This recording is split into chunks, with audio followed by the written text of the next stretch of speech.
Blast ahoy and g'day once again to ye mateys! I be your usefully practical and optimistically confident DM, Josh the Pirate, and it brings me more excitement than nearly tripping over a cardboard box when you walk out your front door and seeing that it has your name on it instead of your wife's, because you backed a bunch of Kickstarters years ago and now they're coming good, to welcome me back to Corsair's Cove for another episode in my Humblewood world for more of Monsters and Magic. With me, I have my hearty crew, the worthwhile Daria Surname Redacted, the beneficial Karen Schlink, and the efficacious Brendan Ellis. So, let's talk about these lovely folks, shall we? And yes, Daria did do some splendid work on those little new Hi Cats. Not Hype Cat, Hi Cat. It's so cute. It looks like a little vampire with its teeth. Amazing work there, Daria. Daria, tell us who the absolute heck you are, you artistic little bean. Oh, is it artistic? I was about to throw down. Not that anything's wrong with the other one. There's no diagnosis in front of me. That's true. Anyway, my name is Daria. I am an artiste. I do portraits and emotes and all of this stuff. I do that. And that I'm very proud of that. Hi, cutie. It's very cute. That's me. Daria also made the raid sword.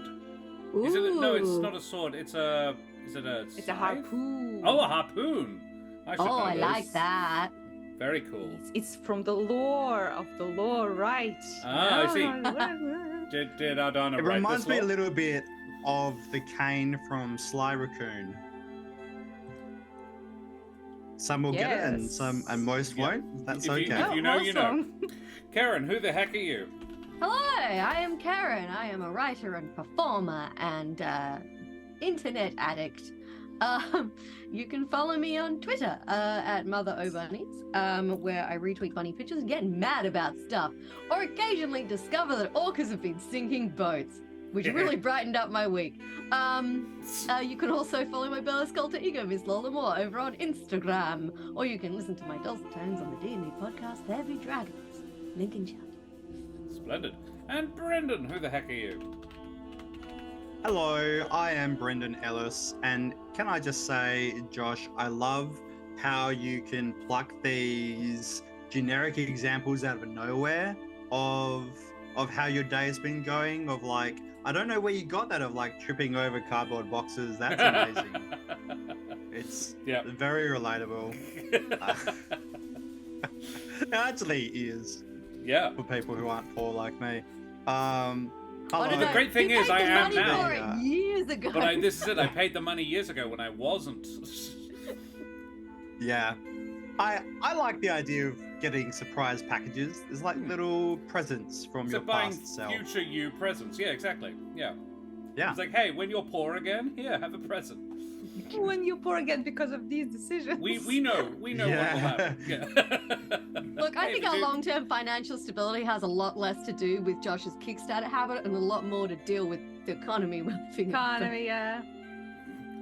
I don't think the money we would have saved by... Like, I'm just thinking, like, how much money could you have possibly spent on these Kickstarters? I don't think it would have bought us a house. Damn those avocado toasts. Yeah, exactly. Yeah, I have never eaten avocado toast in my life. Where is my house? Yeah. I was told it was the only barrier between me and home ownership, and apparently that was bullshit. If anything, I'm further away from owning a house than most people because I live in someone else's that I share with them. And we pay them money instead of paying for our own house.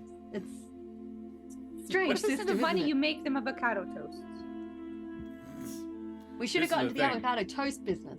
Yeah, this is the trick. Yeah, then we'd own a house. All right, and yes, Madame and Monsieur, Dame und Herren of beings of indeterminate gender and persuasion, I be Josh the Pirate. You can find me here on my channel, Corsair's Cove, where I complain about avocado toast and play D&D. And other RPG games related to similar that. So, you love with your landlord. I live with my landlord. Yes, I do. She's just never here, so... And Karen, yeah. It's almost the perfect relationship, actually. Yeah, she will not be here for at least another 4 months.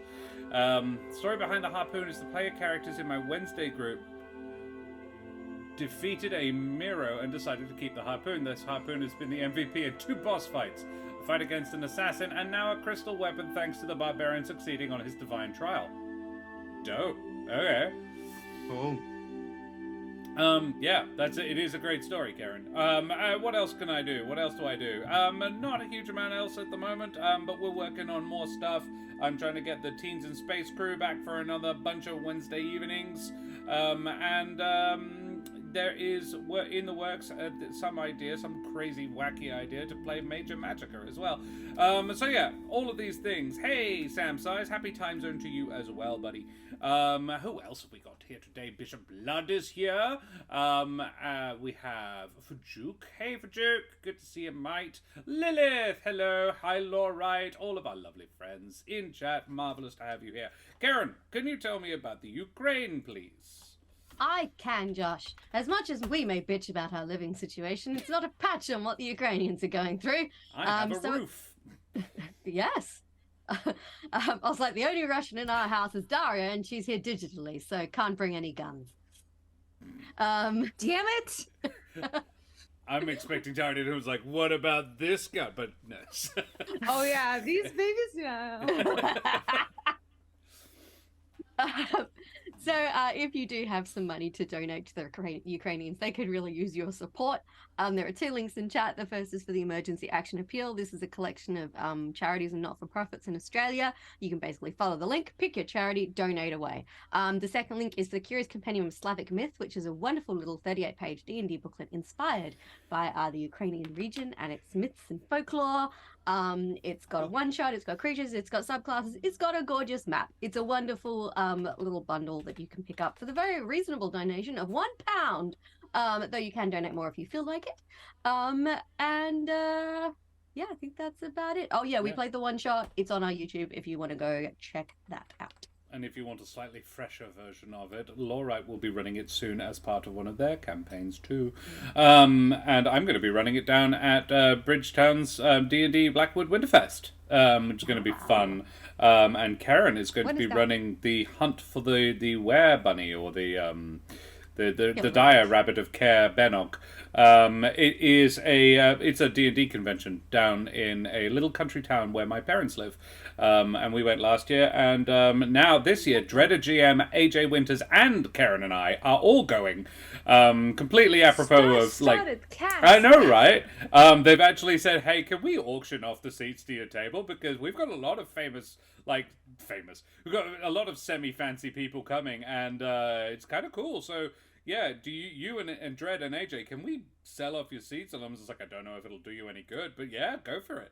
I'm getting all about a how free you t-shirt sell out it, of Josh. it. So, well, this is but what's the date? What's the date? It'll be on the 15th of July. July. That's the one. Yeah, it's the day after Christmas in July. Wait, Christmas? Yeah, we do a Christmas in July because we're upside down. So we like to have Christmas in and winter. And your tree's upside down too? Yeah, hang them from the ceiling. Yeah. Hey, Red. I mean, have you met those folks? They're pretty cool. Oh, I know. We're all pretty cool. It's particularly dope because Dredd doesn't live in WA. I'm really excited. I've never actually physically met him, so that's going to be fun. Famous? I think you mean famous. Infamous. Yes. All right. Well, guys. So you need the T-shirt that says "I'm famous on the internet." Yeah, in very specific bits of it. Yeah, I'm famous in very specific corners of the internet. On and Twitch, as soon as I work out how to effectively monetize them, it's over for you, I'm chumps. very excited. Yeah. Cool. Karen, what the absolute heck happened last time in this little gamelet that we are playing?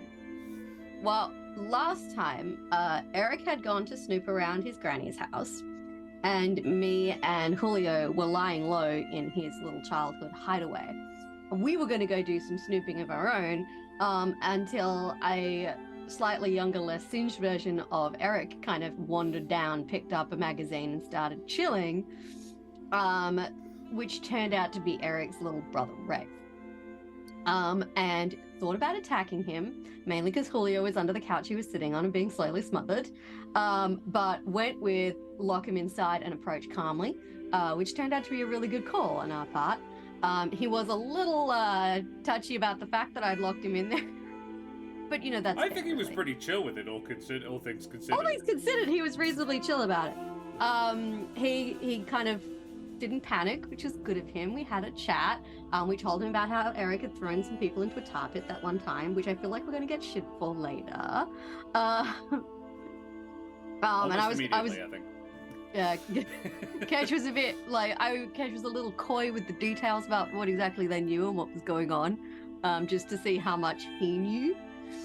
Not a lot. Not a lot. He basically thinks that the council got kidnapped and stuff. And Kedge is like, I'm not going to dispel that notion just yet. But I'm going to say that I've heard they weren't kidnapped at all.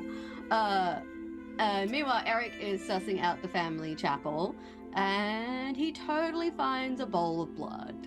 Like, not ooky spooky Menzoloth blood, but it does have some like life magic lingering on it, and there's like a book kind of about doing the blood stuff. So it's a little dodge. Not as dodge as it could be, but it's like in the same ballpark. Moderate dodge. What's that? Moderate dodge. Yeah. Yes, it's moderately dodgy, possibly concerning. And Ereq comes back to the hideout where we're chilling with Rafe, and just like poofs back into Ereqness. And we have a bit more of a chat about what's going on. Ereq is a lot more blunt with Rafe about what we've been dealing with. Unsurprisingly, Rafe doesn't quite buy that we've like been talking to gods and that there's this crazy cult and that we're all gonna die, and then the elemental planes will invade. He's skeptical, shall we say. Which is fair. Which is fair, but he's not completely...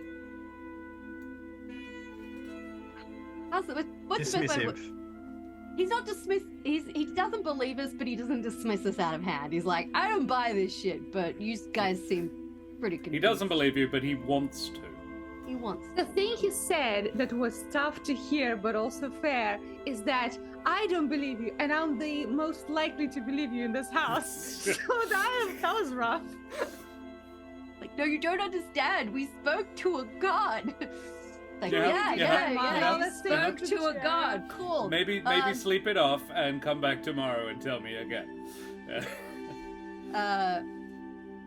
So basically, he tells us if we want any hope of kind of convincing Ereq's grandma to like help us, we probably want to do it to Granny and Mum at the same time. His Mum's more reasonable, probably won't dismiss us completely. So basically, this could go really, really badly, in Rafe's opinion. Which, to be fair, is kind of reasonable. Like, we've been kind of dealing with this craziness for so long, it's normalized to us.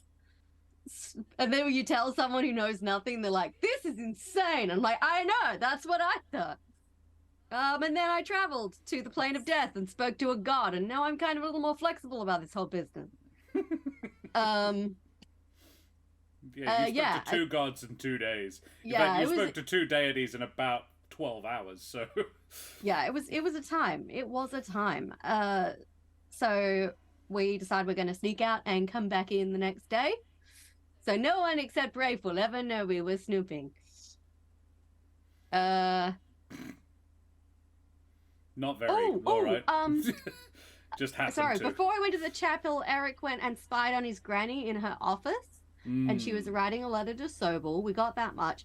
And her two guards were identical Fells, otherwise known as that guy we killed before. So, do they have clones? Are they magically kind of manipulated to look like the same dude? It's We all killed a bit Fell, and we're aware that the other party also killed a Fell. Yeah, Yup, there's a so- lot of them. Hey, Dak. Yeah. Apparently you can't fell a fell. They just keep Well, popping back up like mushrooms. the daisies.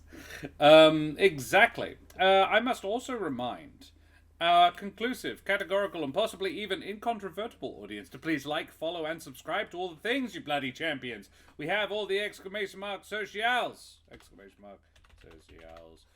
We have the YouTube, where you can catch up on all the episodes you may have missed in this wonderful world. The only episode that is missing is the one that appeared last week on Jasper's Game Week, and I will bug Saz for the VOD for that so I can upload it soon. Other than that, if you want to come and hang out with us, we have a Discord! I feel like a mushroom kept in the dark and fed shit. Oh, sorry to hear that, Dak. You deserve some proper food, mate. Yeah. Yeah, all will become clear.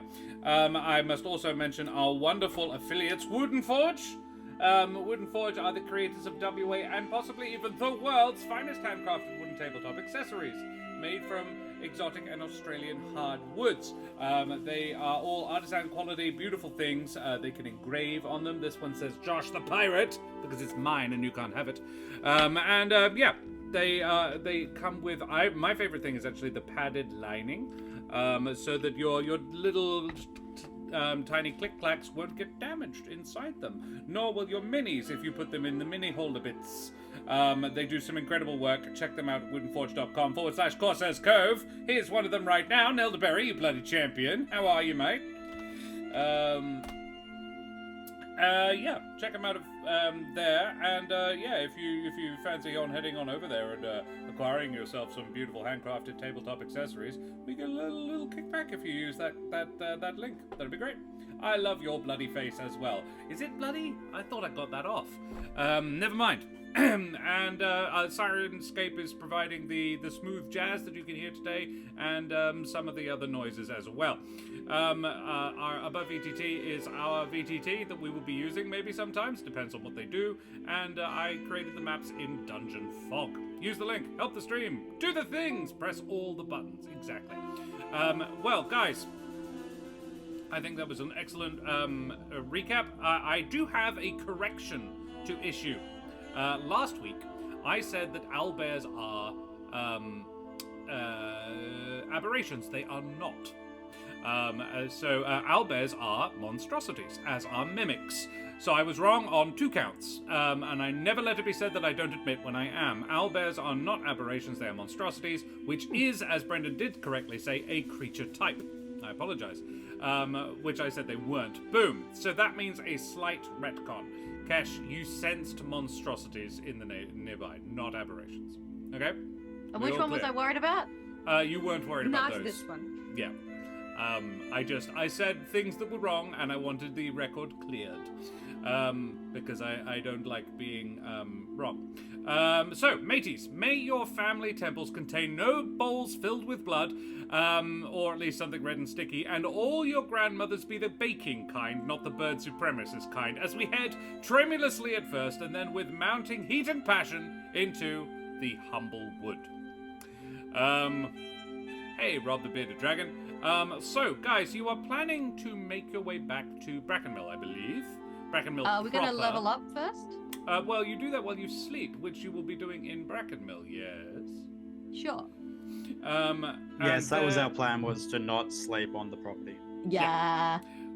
With I'll sleep better not knowing Ereq's granny's nearby.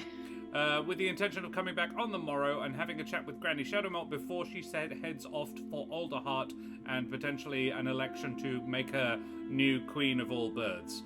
Or variations upon that. So, what's the plan? Are you going back to the Sunny Silkworm?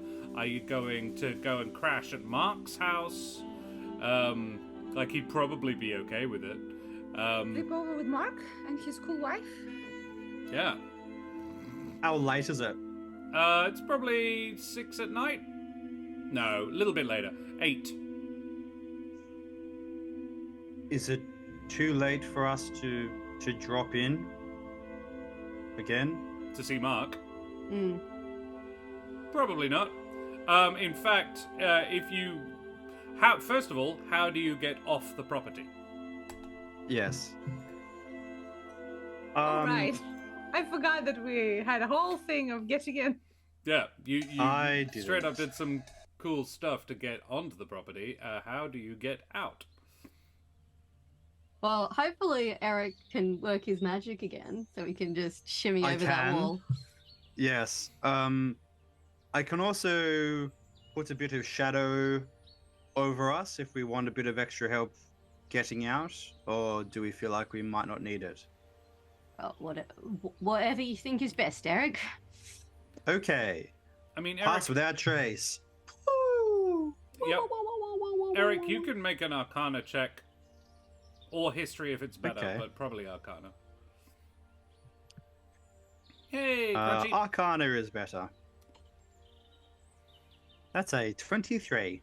A 23. Wow. Yeah. Then you would be aware that the security system is designed to keep people out, not in. Makes sense.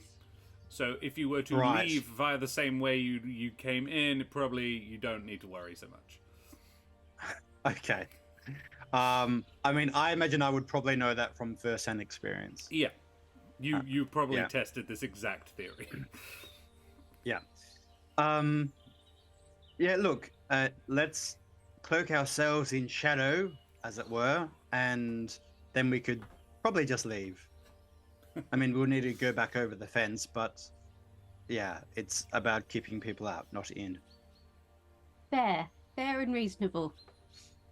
Mm. Very well, then pass without trace. I won't even make you roll for it. You all have, I think all three of you have a standard like Pretty plus good. 4 or 5 stealth, even without pass without trace. So, yeah, you're all fairly dexterous little people. 8 for Cash. I'm probably the least stealthy, and I've got a +7 with advantage.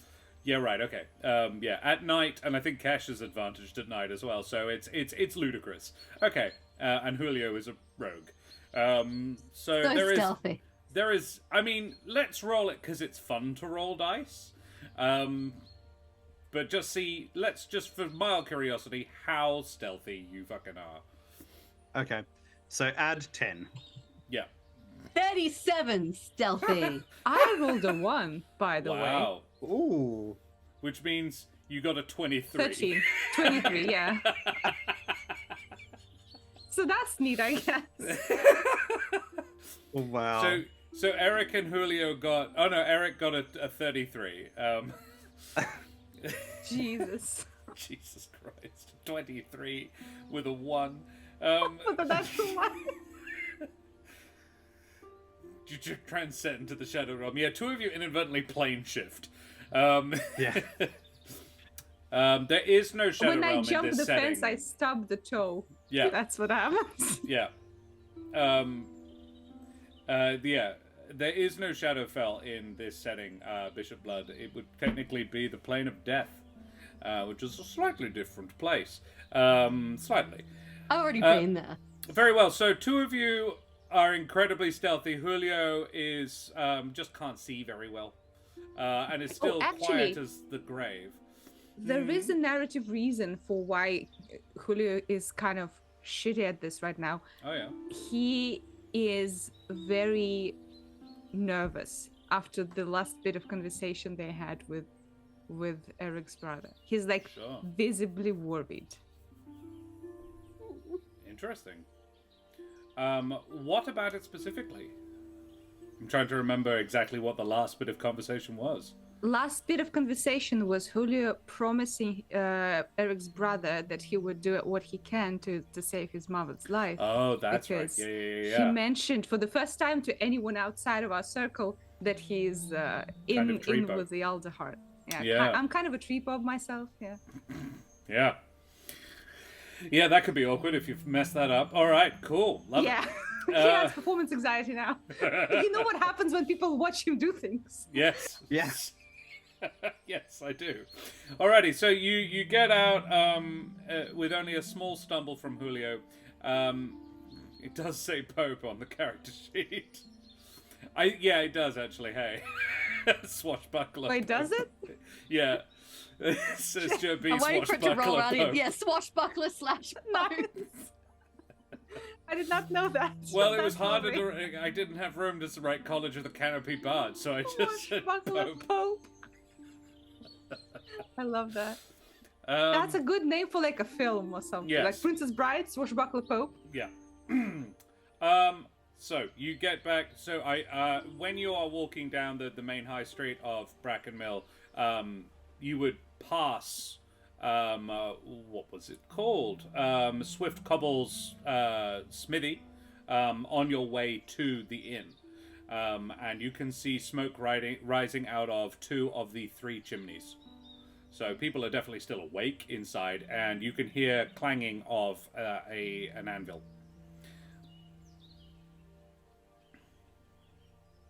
Watch the hell. What out do of we that think? movie.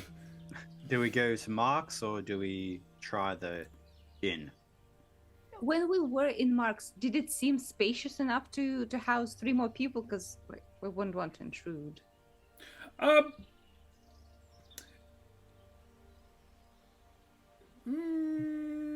Okay. Bishop Blood. No, because Bishop Blood always rolls low. Crisp and Crunch. Roll for housing. Roll for housing. Can I get an exclamation mark? Roll space 2 in chat. Julio, Dario, pick highs or lows, seeing as you were the one who asked. Highs. Highs being it good. will fit them. I just roll for all the things I can't get in the real world. Yeah. Housing, 2, a long okay. rest. Yeah, nice. Cool, yeah. So That's why this is a fantasy RPG, Karen. Yeah. Yeah. Yeah, I have money in this one as well. Power fantasy, yeah. Yeah. So, yeah. I like LARP because my LARP character can afford to live. It's just nice for a few hours a week. Yeah. So, Daria, this place, they recently bought it. It used to belong to the previous owner, so it wasn't sort of built for them. It was built for, presumably, a much larger family because, you would guess there is several bedrooms in here that may not be in use currently. It is a large building. I think we should go to Mark, and also I can, help them cook like big, good breakfast for all of us in the morning. Freshen up, talk about things. And it's more subtle than going back to the inn, where there will be many people to notice that we're there. Including Also minor local celebrity Ereq. Yeah, also Ereq cannot make himself into a bug again, right? So that could be an issue. No. It's worth mentioning I do have my hood up, but also Pass Without Trace is still up. So yeah. It's also like nighttime now as well. So. Yeah, you guys I probably are being it's not to say that Brackenmill closes down at nighttime, though it does quieten down. It's not a country village, but it is a country town. So yeah, not much beyond the pub happens after sun goes down. People, this is still sort of Dark Ages level technology. When the sun goes down, people go to bed because they're going to getting up with the sunrise. So yeah, you go to Mark's place. Do you knock? Yeah, we knock. We're not dicks. I was just knock. how do you go about this? I burn down the door. Yeah. Ereq teleports in after first polymorphing himself to look like a raptor. Yeah. You knock, and you get a coming. Actually, what you would get is we're closed. Come back in the morning. It's us. Oh. It's your friends. Oh, okay. And the door cracks. Everyone's like, "Hi, what's up?" Oh, hi, Ereq. Good to see you. Yes, you too. Any chance we could come in for Yeah. What's up? Do you problem? Not exactly. We were just looking for somewhere to lie low tonight, and we were wondering if we could possibly, for the exchange of cash, borrow a room here. Oh, you don't need to pay. And from across the room, you hear his wife go, But, that would be cool if you did. Yeah, look, absolutely fine. Not a problem. Yeah, we're happy to have guests, aren't we? It was Marjorie, wasn't it? Yeah, we're happy to have guests, aren't we, dear? Marjorie was the daughter. Mark and Marjorie. Marjorie was the daughter. Ah. I don't remember. I didn't bother writing one down because I didn't intend for you to meet her. As you think of the name, Sandra. Julio will turn to Cash and say, Cash, can you please also pay for me? Because I kind of spent all my money on slander posters. No, You guys I've live such got an it. exciting life. Polio, I'm so proud of you and Thank you. the Gerbine you're becoming. No one knows about this as well. You haven't told them. Oh yeah, true. I forgot. Wait, what? Kesh What just processes posters? that there's slander mailers going out all over all the heart, and it's just like I'm so proud. And there It's is my boy. the same little girl that you saw before, Marjorie, who is in the sort of the little it's a little white, little blue pinafore, but has a heavy duty smock over the top. Is working at the anvil, and she's her dad has clearly got her smacking a piece of metal while he goes and answers the door, and she's like, "What's a slander poster?" Yes. Well- What is the slander poster? Well, it's basically when you make a poster, but instead of being like, "Oh, get tea at Fancy's tea rooms," or "Have your sword sharpened at Mark's smithy," you say something untrue. Oh. In print, it's liable, actually. So technically, it was a libelous poster, not a slanderous poster. Why did you do Ereq that, looks then? somewhat sheepish, and That's a long story, Marjorie, but the short version is they deserved it. Okay, cool. Stick it to the man. Yeah, Clang. yeah. Yes. Clang. I like this child. speaking Mark of goes, which, looks at her and then looks at you like, so proud. So proud.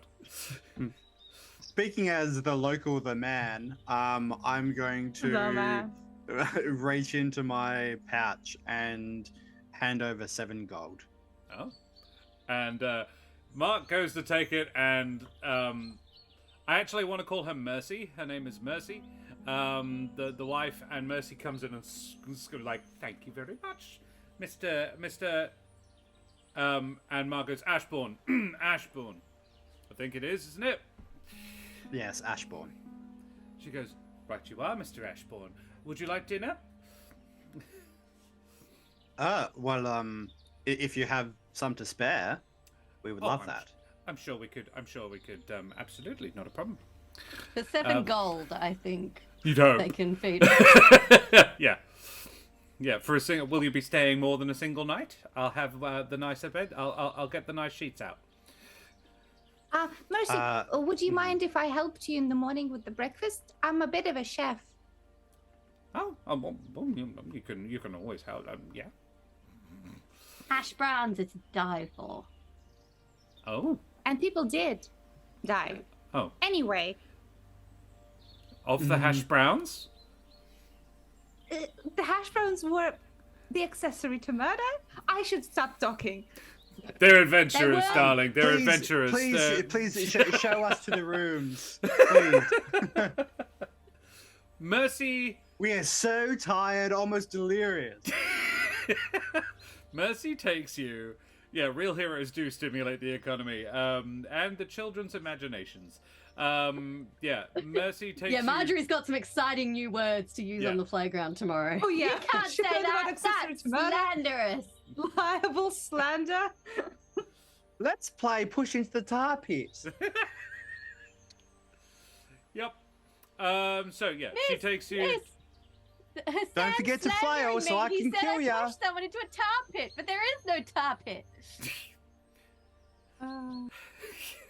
Next time you see him, Mark's like, "So I had to go and see the school principal." Yeah. And then 3 the school times psychologist. because of you guys. I don't hate it, but it's because it's fun. Honestly, like, just a weird kind of thing I want to have in my life is to, like, be called to the principal's office on behalf of my child and then get there and find out what my child has done is just absolutely legendary. Yeah. Yeah, based. And just be there and be like, "No, I'm Yeah, sorry, that's that's the based. coolest thing I've heard all week. Well Yeah. done, son/daughter. Like- You Yeah, did yeah, great." yeah. And the principal's like, "No, we're not encouraging this." like, Actually, "You may not that be." did happen with me. My dad was surprised. More than my once, dad because was this is a different called story. in. All right, go on then. Yeah, to principal's office because I used the broom on some bullies, and when he knew what happened, he like turns to me like, "Good job." She's really into baseball right now. I think I might take her to a baseball game. No. Yeah, I think we'll do that. Cool. All right. So, she takes you to rooms. Do you just go to sleep, or like you have dinner, obviously, and then go to sleep? Do you want to do anything, say anything, have conversations, or shall we just level up? I do think before we go to sleep, we should probably have a quick chat about how we're going to approach this whole convincing Ereq's granny that we're not insane. Yeah. So yeah, a council of war is called in the boys' bedroom. There are 2 rooms. Ereq and Julio are obliged to share, but you know, whatever. It's better than sleeping on the floor. So yeah, you guys. You're shedding all over my bed. Hey, that's offensive. I mean, Julio, if you dress up, you could share with Cash. No one will mind. That's weird. Is this a particularly religious household that we need to conform to gender? I mean, I'm not going to make you beds. stay with it, whatever, but Mercy were just like, I'm afraid we've only got 2 spare bedrooms, so, I don't know, boys and girls. We draw straws and Cash wins her own room. Yeah, that makes sense. And also, I did want to talk with Ereq at some point in the night, so that works out. Oh, Okay. Slumber party. Yeah. But first, war council. Yes, war council, War then council, slumber party. slumber party. Well, actually, the other offer was like, unless Cash, if you wouldn't mind sharing with Marjorie, then the boys can have their own room. I'm like, I feel like I'd be peppered with questions all night. She'd love it. She would, but I need to You sleep. wouldn't sleep. Yeah. So, yeah, what do you do? What do you say? Marjorie says, Mercy says, I'll go and finish dinner. Thank you. Ereq, in your knowledge of your granny and your family, Yes. what do you think might be the best approach to convincing them we're not insane and they should listen to us?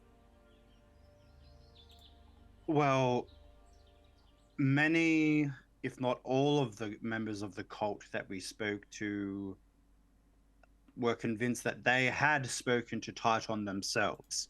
So we would already be on a better foot to say, well, actually, we spoke to your Titon and actually it was Kren. At least the idea of us having spoken to an Amaranthine would not be immediately dismissed as insane. So that would be a bonus. Whether grandmother, how she feels about the whole Amaranthine thing, I don't know. Whether she believes she has spoken to Titon, or whether she believes the whole thing is ludicrous, I don't know. But one way or the other, she was on board with it. Well, Ereq, would she be the kind of woman who'd get at least annoyed at an Amaranthine kind of, fooling the organization she's in? Because I think that can be an angle that, to instill some animosity to the cult by saying, like, yeah, they got absolutely bamboozled by another Amaranthine. That was my initial plan, particularly because that Amaranthine's goal was some kind of equality. Whether she would believe us on that front, though, I don't know. It seems like a pretty easily exploitable defense, which she may just dismiss. But I don't want to fight with her, and I'm going to tell her that. And hopefully she believes me. You suggested, Julio, earlier that we look at making a bargain, and my grandmother is pragmatic, and so we could argue black and blue about values, but really what she wants is the security of her legacy, and we can take steps to offer that to her. So The real question is what we want from her. Can I just Well, say. I suppose. Para, thank you very much for the follow, you bloody champion. Avast, matey, you wee scallywag. And Lizelle, thank you very much for the resub, you bloody champion. Continue, guys. Thank you. Well, I suppose. Like, in my mind, what we need is someone on the council who they trust, but is actually on our side. But what is our side? We still don't know what exactly we want to happen.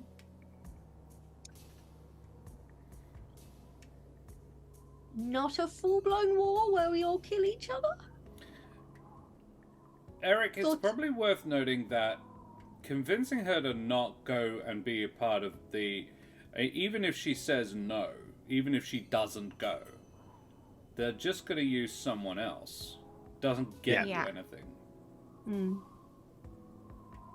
I think Cash is right. We want her there, but we want someone who kind of is at least the voice of reason for a bit there. I think her presence and her, standing could, at least halt whatever they're trying to do for a bit. And like possibly we just, because remember how he was giving us black and white options? We want the grey. We want the shades of grey. We want enough of a conflict to bring everybody together in whatever form of equality we can manage. That's better than what we currently have. So when a greater threat arises, we're not going to get obliterated. Wait, I have a question. What if what we propose to her in this bargain is that she goes in, becomes part of the council, or perhaps the voice of the council, and her order of business includes connecting to the fort where the other members of the council is? I don't think it's bad of us to tell her that they are there and they're planning to go against the council. That might be a good reason for her to also, be the bridge to them.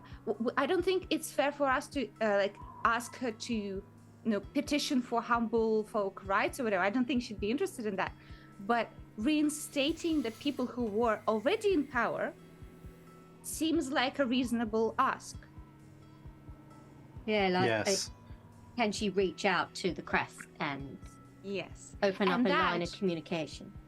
And that would for sure also, put some doubt in people's minds, because the cult said that they were kidnapped.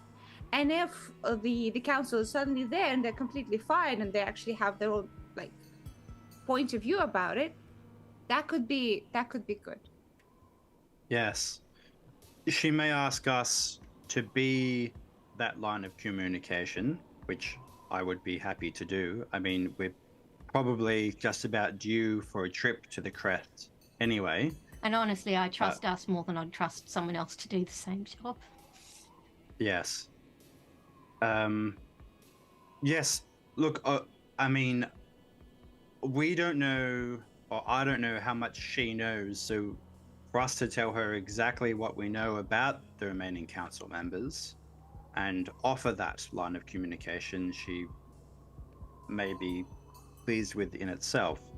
And it could be up to her whether she wants to go into the remaining council at Alderheart and say, I have established communication with these people, or whether she wants to keep that under her metaphorical hat. Can I pose a question as the DM to Ereq? Why does Ereq think Iari is doing what she's doing? Iari has... Well, first of all, I'm not sure exactly what Iari is doing, but I do know that she's supporting a bird cult, which seems to support her values for as long as Ereq has been around, that bird folk should be above humble folk. So that this seems consistent with that. Mm-hmm. But it hadn't occurred to Ereq until very recently, until Julio brought it up, that Iari is also concerned about her legacy.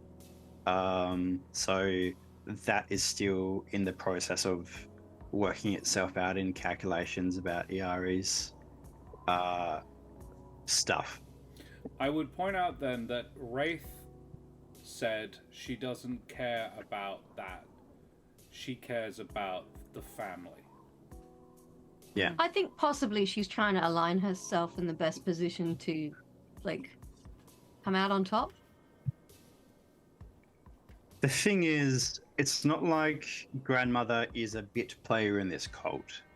Nope. I mean, it's been confirmed that she is at least towards the top. We don't know the exact hierarchy of this thing, but this isn't something that she's just kind of gotten on board with and has used to her advantage. She is one of the masterminds of this. So it's not like it was a simple matter of convenience. Mm. But we know she's I not assume. religious. So we know this is all, for her at least, just a tool to get what she really wants. And if we can give her what she really wants without the hassle of the civil war, that's pretty good. Yes. Mm. It's like, here's what do you want, and here's how you can get it without doing what you're currently doing. Without going into like the dirty war and perhaps losing people throughout. Because at least, Ereq, I don't know what your current situation with Grandma is, and it seems like with the whatever letter you wrote 3 days ago, it sucks. But I would think that she has some, warmth in her heart for you as well as part of her progeny, and knowing that you're firmly on the other side, and if the war happens, you're not going to be supporting her. That could be a risk of, Yes, I would hope so, but in that letter I did forsake the family name.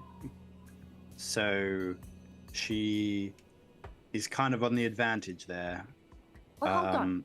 You mentioned something to your brother. You said that you would even be willing to step in back into the family. That's huge for her. Unless she's very pissed and be like, I don't really care anymore, but that seems immature for her. So let's kind of like structurize the bullet points, the lines of attack we have. We have just the info on the cult and the truth of Kren. We have possible help for your mom that we can provide. We have, I think, as the last resort, you stepping in and learning, because that's your decision, but I think that's a huge sacrifice on your end. Yes. And did you mention the council of being yes. Yeah. Well, I think that kind of comes in with the first point, like Yes. the information, our connections, avoidance of civil war, then personal stuff, and then if mom angle is not enough, I mean, it's up to you if you want to propose your own, fate. Proposal. Yeah. Speaking of my mother, despite Wraith's suggestion, I don't know that I want her there.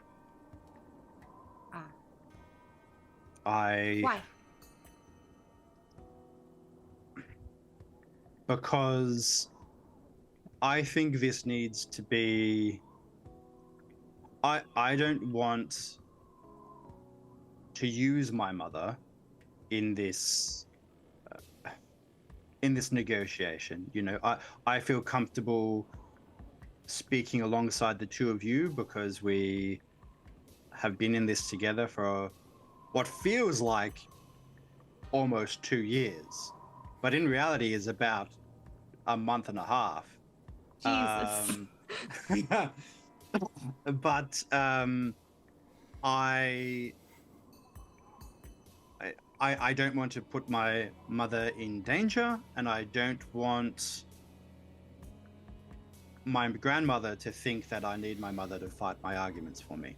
True. I don't think we need to play the card of like, oh, we need an arbiter. If you can present your own stuff, I feel like she respects confidence and power. Yes. That's smart. I agree with you, Ereq. Very well. We should also keep in mind that if we ask for an audience, the Fells are almost certain to be there. And Yeah. I don't know where their allegiances lie. It sounds like they lie with my grandmother, but they probably lie more so with the cult. And so they think if may anyone's- attack unprompted. Yeah, I was going to say, if anyone's going to try and shank us, it's going to be those two. Is okay. Do you think you'll be able to convince her to make them leave the room?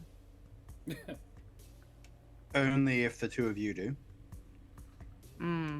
Okay. Let's leave it for the moment. Let's see how it pans out. And if that is what needed, I would trust you to talk alone with her. But the problem is they also can teleport and I cannot. So if they Cash can. Can you take someone with you, Cash? No. Damn. It's Misty Step, right? Yeah, it's just me, Yeah. sorry. She actually needs to be able to see where she's going. Like, it's not. It's So really it just, wouldn't even yeah. work if we're outside of the room. Yeah. Unless you like into the You can people. see through a door or a window. Yeah. Planning for fail is pointless right now because we don't know enough about them. And also, we've killed one of them. We know kind of what they do. So, Sure. We're probably on the advantage if there isn't a bowl full of demon blood around. Well, Yeah, we all got to exactly. keep our eyes out for demon blood. We want to keep the demon blood out of the negotiations. Look, Yes. I think Good rule that for if- life. Look, I think there is possibly a space to get your granny to ask the Fells to leave as well. Because you're her grandson. She trusts you, right? To an extent. well, I don't Let's think play she that trusts one her by right ear. now. Yeah. Yeah. Because I think if anyone can tell him to get the hell out of the room and not have it blow up, it will be your gran. Well, that's what I'm not entirely sure of. I would think so, but I don't know what the Fells even are as an entity. You know, they may not even be of this plane. Mm. Can I ask a question? Just Yes. technical stuff. What are the limitations of me giving bardic inspiration? Because it lasts only 10 minutes, and I would want like Ereq to have it for the conversation with the grandma. Is it something clearly visible, or can I just like give him a pat on the shoulder and say you got this, and that would be it? I've always assumed it was some sort of ephemeral force. Like it's not physical. I think he'd have to be able to see you or hear you, but otherwise, Hearing me, yeah. yeah, you can just shout encouragement through the door. Are they listening? Encouraging finger guns. Yeah, Yeah. literally, he just needs to be able to see or hear you. Okay, sweet. He could be 300 feet away. Does the rules state anything specific? Like you have to be within 60 feet, or they have to be able to see or hear you? I think they have to hear me. I think I need to see them. They need to hear me. I think that's what it is. Yeah. Yeah. Beyond that, I wouldn't impose any. It only has to be role played in some way that in some manner that you give him this inspiration. But yeah, words of encouragement, a pat on the back, anything will do. Cool. Alrighty. So I really like that you had that because that actually justifies the level up a little bit better. So yeah, you, Kesh, and Ereq, you guys level up. Yay! Yes. We're going to need a couple of people to roll some dice in chat. So, Karen, have a look at your spell list because it just expanded. And Brendan, who would you like to roll your d8s for ya? Okay. Look, I'm going to be bold and give Bishop Blood a chance at redemption. Ooh. Um, And hey, Adana is here. Yeah. Adana, Fuck. can you roll for me as well? It's a D8. All right. Exclamation mark. Roll space. The number 8, please. I mean, Bishop Blood. Stop. I cock believe is in right you, Bishop twice Blood. a day. Come on, bring it on. Strong, powerful. Yeah. If you cock it up, we ban you. Just a 6 from Ardana, which means the pressure is Okay. off Bishop Blood. So it can be anything. A 7! Very nice. There it is. Yes. There you go. Gold star for Bishop There Blood. you go. That's another That's 9. your one high roll of the year. It's another 9. That makes it 78 hit points for a level 9 druid. Chonky. That is a chunky Am druid. am I the Yes. the biggest You hit always points? have been. Yeah, You wow. always have been. The Yeah. thickest boy. Yeah. Julio, who is also level 9, is at 63. Cash is at 65, but hasn't leveled up yet. 68, actually. I apologize. All right. Yeah. Well, then we need 2 people to roll a d10 for Karen. Karen, who would you like? Well, Lizelle wished us a happy Thursday earlier, so Alrighty. Well, we'll have a Lizelle if they're still around. Absolutely. who else is around today? Is Para still here? Have we still a Well, Para? Crisp and Crunch. We do. Still around? Dragon Care is in chat. Crisp and Crunch is still around. Treasure 83 is here. Well, I don't think we've ever had roll stuff before. At least that's what I'm looking at, people who are technically around, and whether or not they are What active. if just anyone who wants to? Yeah, we could take that. Speed round. First 2 people to roll. Go. Do it. All right. D10s, exclamation mark, roll, space, the number 10 in chat, No please. ones. People No who roll ones. ones will be taken outside and fonged. Can I roll one? You're a player. Aw, fine. If you roll well, no. Adana rolled a 3. Damn. Ooh. All right, well. Ooh, whoever rolls the other one. Oh dear. 3 is suboptimal, and Treasure 83 got a 9. Treasure. Beautiful. Come through.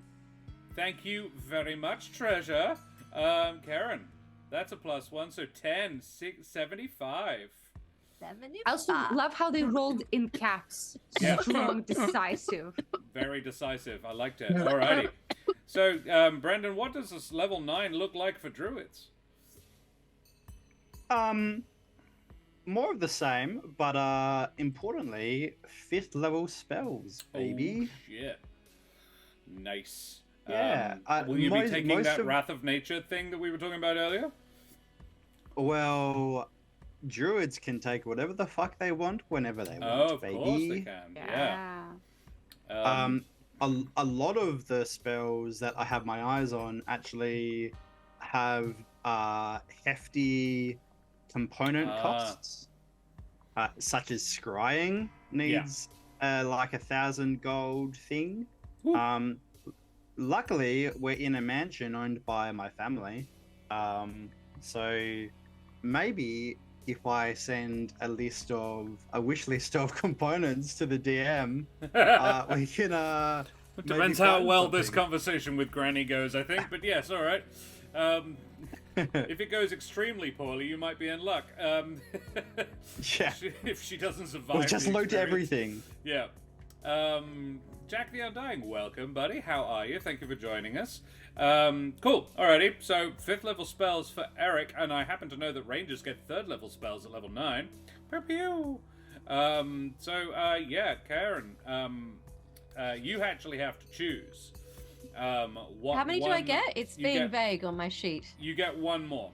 One third you- level spell. A new 3rd level spell. Well, you get 2 3rd level spell slots, but you get 1 new spell. You can, however, lose one that you've already got and pick up a new one as well. So you can ditch one you've already got and trade out for a new, but you can definitely take 1 new one. Go full villain and conjure elemental. Oof. Yeah, there are a few choices, and you are free to have a bit of a peruse. No other Because at abilities. the moment, Yes. I What are have you currently Goodberry, Hunter's Mark, Spiny Shield, Zephyr Strike. Spiny Shield is great. I'm quite fond of Druid as well. I often multi-class my Druids, but yeah, Druids are fun. Dead set on. I played Chincinsi for Jasper's game day again. I played him on the Lore Ride a while back, and Chincinsi is a 5/5 monk Druid cross, and there is not much. It was a bunch of really poorly optimized, like not designed for the game at all. Just fun. There was 2 wizards, a sorcerer, a warlock, and me. And I was like, am I the only melee character? Because I can tank some damage. I'm fairly tanky and I've got a decent AC. But I don't want to be the only melee character. And yeah, there was just not a role on board this submarine that I couldn't fulfill. Because Druid Monk is a really, really good combo. Summon Celestial at 3rd level? Is that a 3rd level? I feel like that's higher. Scrying would be very useful. Summon Celestial, what would that even be? The other thing that I just noticed, which I imagine would apply for all of us at level 9, is the +4 proficiency bonus. Oh shit, your proficiency goes up. Nice. Well, Julio's been taking advantage of that for a little while, but yeah, the rest of you now grab that shit, which means the stealth goes up for everybody, right? Cool. Alrighty, so you have a sleep, you have a snooze, you level up. On the morrow, during Ereq the night, I want selects to do some new something. spells, and Julio, what do you do during the night? Yes, during the night, we sleep in the same room. If Are you're there 2 sharing beds, a room 1 with bed? Ereq, yeah. I don't know, your choice, dealer's choice. It's either a big double or a bunk beds. I'd say they're probably bunk beds, and Yeah. Ereq hears a lot of creaking in the night as Julio like fruitlessly starts trying to go to sleep but cannot get your minds out the gutter. He's just like trying to like find a good spot and cannot, and then he just like starts pacing in the middle of the night. Little Jarbine tap tap tap tap tap all across the room. It's pretty bad. And at some point he will just like get to Ereq and like his face above Ereq as he sleeps. Say, "Hey, Ereq, are you asleep?" No. Are you okay? Me too. No. Shocking. Ereq was sleeping in the lower bunk. Yeah. So, yeah, Ereq is gonna sit up, and sit on the edge of the bed, and pat it. What's up? I mean, what is not up? Both of you. It's Yes. Sorry. Let me be more specific. What is troubling you? okay. So you know how I told your brother that I'm Tree Pope, and I'm like buds with the Altar Heart? I mean, that is very much true, but the only Yes? people who have ever seen me being buds with him and just being, strong and good with the magic, it's all us. I've never done anything with it like outside of Alderheart. And saving someone's life and like communicating with life elementals, I don't know how to do that. Yeah. You know, you and I both feel very close to the Older Heart, but I have seen you almost become one with it so easily, like almost without even trying. And it seems like the Older Heart has, the Older Heart has given me some blessings, but boy, the Older Heart really seems to be thriving through you, and I think it trusts you. So don't come in there tomorrow like you are the second coming of the greatest life elemental to ever touch this plane. You said coming. That's pretty funny. Go on. Thank you. I'm sorry, everybody. Daria is Russian. The language is not her first. She just... Wow. We're putting Daria, that on. it's been well established. Daria learned English through memes. Yeah. So, yeah. Just walk in there being yourself, the same person that the older heart trusted with these powers to begin with. The older heart didn't see a tree pope and say, yes, I want him on my team. The older heart saw you.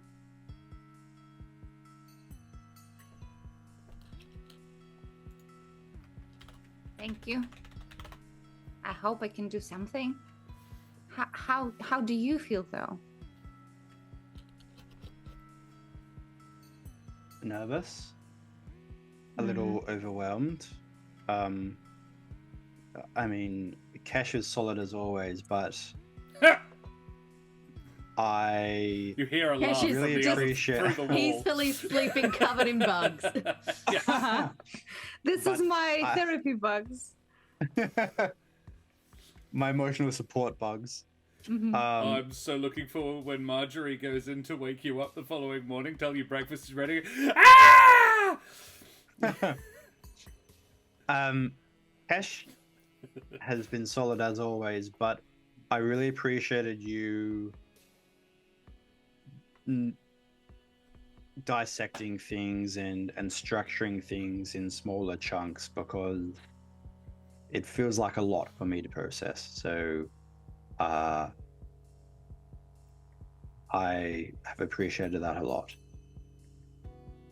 Julio will take one of Eric's hands in his too, and say, whatever happens, however she reacts, and if we fail or succeed, as sailors, we have a lot of songs, and this is one of my favorite sailor songs. We're all in this together. Okay, so just go in there with knowing that we're with you, whatever happens. Thank you. I'm so touched. Cash, you have advantage. You have inspiration from the Lawrite. Thank you, Lawrite. Thank you. That was Also, adorable, Daria, that but might you've have been already the got... most adorable thing. Yeah. You've already got inspiration, so I'm not giving you another, but... I almost believe that. Listen, if you can go in there and cure my mother tomorrow, then that's a miracle. But it is. I don't think that was on the table. Julio's Good. eyes just go saucers. What? Wait, I'm not what? sure I signed up for that what? one. But I'm prepared for us having to make the long journey, whether it be to another continent or to another plane, to make the older heart's will come true for the benefit of my mother. Yeah. Currently, my plan is just go in and kind of like check the vibe, and if all the heart resonates with the vibe, then we do it. And what if it doesn't? I mean, it's your mom. You want her to live, right? Then we still do it. We try our best. Okay. Thanks. Lovely. Cash, do you sleep? She communes with the bugs. Yeah, I think I do. I think I do sleep. Basically, I think like Mark's home is a home. I think it feels kind of comforting being here. So I'm just like, tomorrow is tomorrow. I'm just gonna try and zonk out. Take care of yourself. I'm still dithering about what spell to take, though, guys, because I'm the worst at picking spells to take. You are, yeah. Sorry, what have you already got? I have Goodberry, Hunter's Mark, Spiny Shield, and Zephyr Strike. Goodberry, Hunter's Mark, Spiny Shield, and Zephyr Strike. Then you get 2, because you have 4, which means you never selected the last one. Oops. So you actually can pick 2, which maybe makes it harder, maybe makes it easier. I would definitely suggest there is a conjure. Let's have a look. Because Cure Wounds jumps out at me. But... Cure Wounds is a first level spell, though. And you already have something that does almost exactly the same thing, because Goodberry does that. But it's more flexible, which is why I gave you Goodberry instead of Cure Wounds. And it reliably does more healing, too. Ranger, for 3rd level, Conjure Animals, Conjure Barrage, Daylight, Lightning Arrow, Non-Detection, Plant Growth is handy, Speak with Plants. We have so much plant growth in this party already, I don't think we need another. That's true. Water Walk, Water Breathing, Wind Wall, Protection from Energy. That's just the ones in the player handbook. But Ooh, maybe find protection traps. from energy with necrotic. Yeah. It is a concentration spell, though. Yeah. This is the thing. She's already going to be concentrating on Hunter's Mark. Hail of Thorns is kind of good for extra damage. I mean, I could go with Spike Growth to complement my Spiny Shield. Yeah. Conjure Animals is kind of handy, though. Basically gives you an animal companion. I would suggest when recall. it comes to those spells that the summon spells are probably better, just because they were written afterwards and are better structured. But I believe there should be like summon based or something available.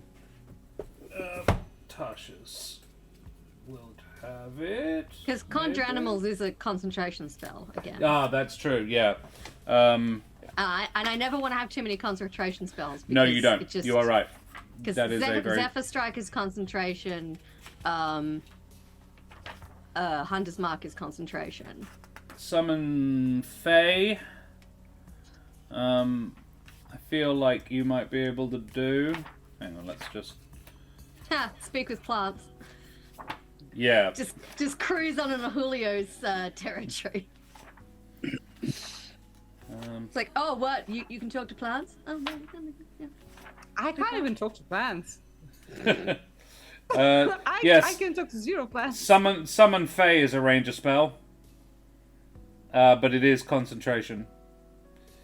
I mean, I can do locate object.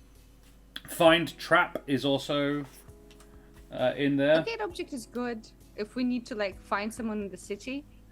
Summon Beast is only a 2nd level spell. Yeah. I can do locate object, and I can change my spells. So I would suggest pick spells that you reliably think you could use. I mean, commonly. Animal Messenger is also an option. Yeah. The trick is, because you're a ranger and a druids, you literally have access to Kesh's entire list except Hunter's Mark. So there is very little overlap. Very not overlap. Good. Because we have no way of messaging anyone. If only we had a message, but someone told me to not take it and I believed them. Because Animal Messenger, I can literally recruit tiny beasts. Like a bug, perhaps. Like a bug. Yeah. To deliver It's not like you messages. don't have many of those. Meld into stone. Aid isn't bad. I don't know. Can rangers have aid? It's not coming up on the list. Yeah. It might be one of the bonus. It might be. Yeah. That's like depends on your class. No, Tasha's introduced a whole Added bunch spells, of like, options. Oh. Which Like, you can no, enable don't give me more in the options. I'll never choose. character This is why I creation. avoid magic casters, because I hate choosing spells. because I'm Yeah. paranoid I'm going to choose the wrong one, and then down the track. Additional I'm gonna range. be like, You well, are this correct. It spell is an. useless. It is an aid. It is in. It is in rangers now. Gust of wind, magic weapon, enhance ability is a very useful one. I would strongly suggest that. Elemental weapon, meld into stone, revivify. Revivify. You can raise the dead. That is very good, actually. I have Revivify permanently as part of my thing, but Yeah. as you said, there's always going to be overlaps. What if you die? And summon Fae. I like I'm summon. good, I'm not going to die. True. Don't say that. Yeah, elemental weapon, meld into stone, enhance ability. I will fix your character sheet after the session, Karen, if you want to take advantage of a couple of those. Yeah, I think I will take Animal Messenger though, because I think that could be super handy. I would suggest Animal Messenger and enhance ability, to be honest. Yeah, is enhance ability a concentration spell? It is a second level concentration, but it's one that you would use outside of combat. Right, gotcha. As Okay. is and this is why I would say... Oh, yes. Yeah, and that's why I would also suggest Summon Fae, because it is useful outside of combat as well. Summon Fae or Summon Beast.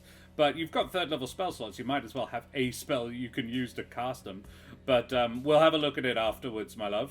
I don't think any of the options jump out at me as things that are going to be useful for you in a combat if one happened this session. Yeah. I think currently something the most that I important would... was... Oh, go on. Sorry.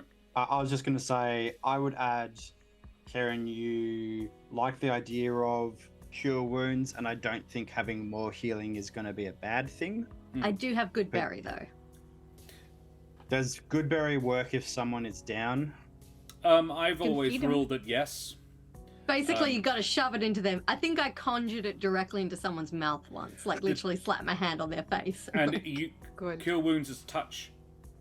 So yeah, I it's, think they're both. Don't really appreciate the difference, except that cure wounds does variable and good berry just reliably 10. It's cure 10? wounds Oh, only. yeah. It's 10 regardless. So I don't understand. Like cure wounds could theoretically, if you've Cure got a wounds very is high a wisdom. D8 plus your spellcasting ability. Yeah. But to get 10 out of good berry, you need to have 10 actions. That's one berry an action. That's the only issue with it. You Is take it? an action to take one. Yes, that's the problem with it. It's an not- action you to take the create entire them. thing. You can then separate them out however you like, and it's an action to. My understanding was always very, yeah. Up to 10 berries appear in your hand and are infused with magic for the duration. A creature may use this action to eat one berry. Eating the berry restores 1 hit point, and the berry provides enough nourishment to sustain a creature for 1 day. Okay, I see what you mean. Yeah. Yeah, You an can't action eat to eat 1. 10 berries in one go. Unfortunately, yeah. This is the thing. I would Unless the I don't see DM why says not you can. though, because I don't see why not though. That's the trick. I suppose that is the balance because you can create up to 10, so you get 10 hit points. But yeah, I don't see why you have to use one action to eat 1 berry as opposed to eat 10 berries. I can fit 10 berries in my mouth. Yeah, but you have to, get all the notes of the flavor, savor it in your mouth, in action. No, No, but like I outside could of just see the- someone chowing down 10 good berries at once, and Julio's just like, "No, you gotta savor the bouquet." Yeah. bloody Do cooks. mommy. The chefs. The flavor actually- text says that 1 berry fills you up. So if you have 10, maybe you'd get Oh, rid of yeah. Bloated. yeah. You feel like throwing stomach up. How many ruptures. good berries did you eat? Oh, all 10, man. I'm just so If I may bloated. propose something, Mm.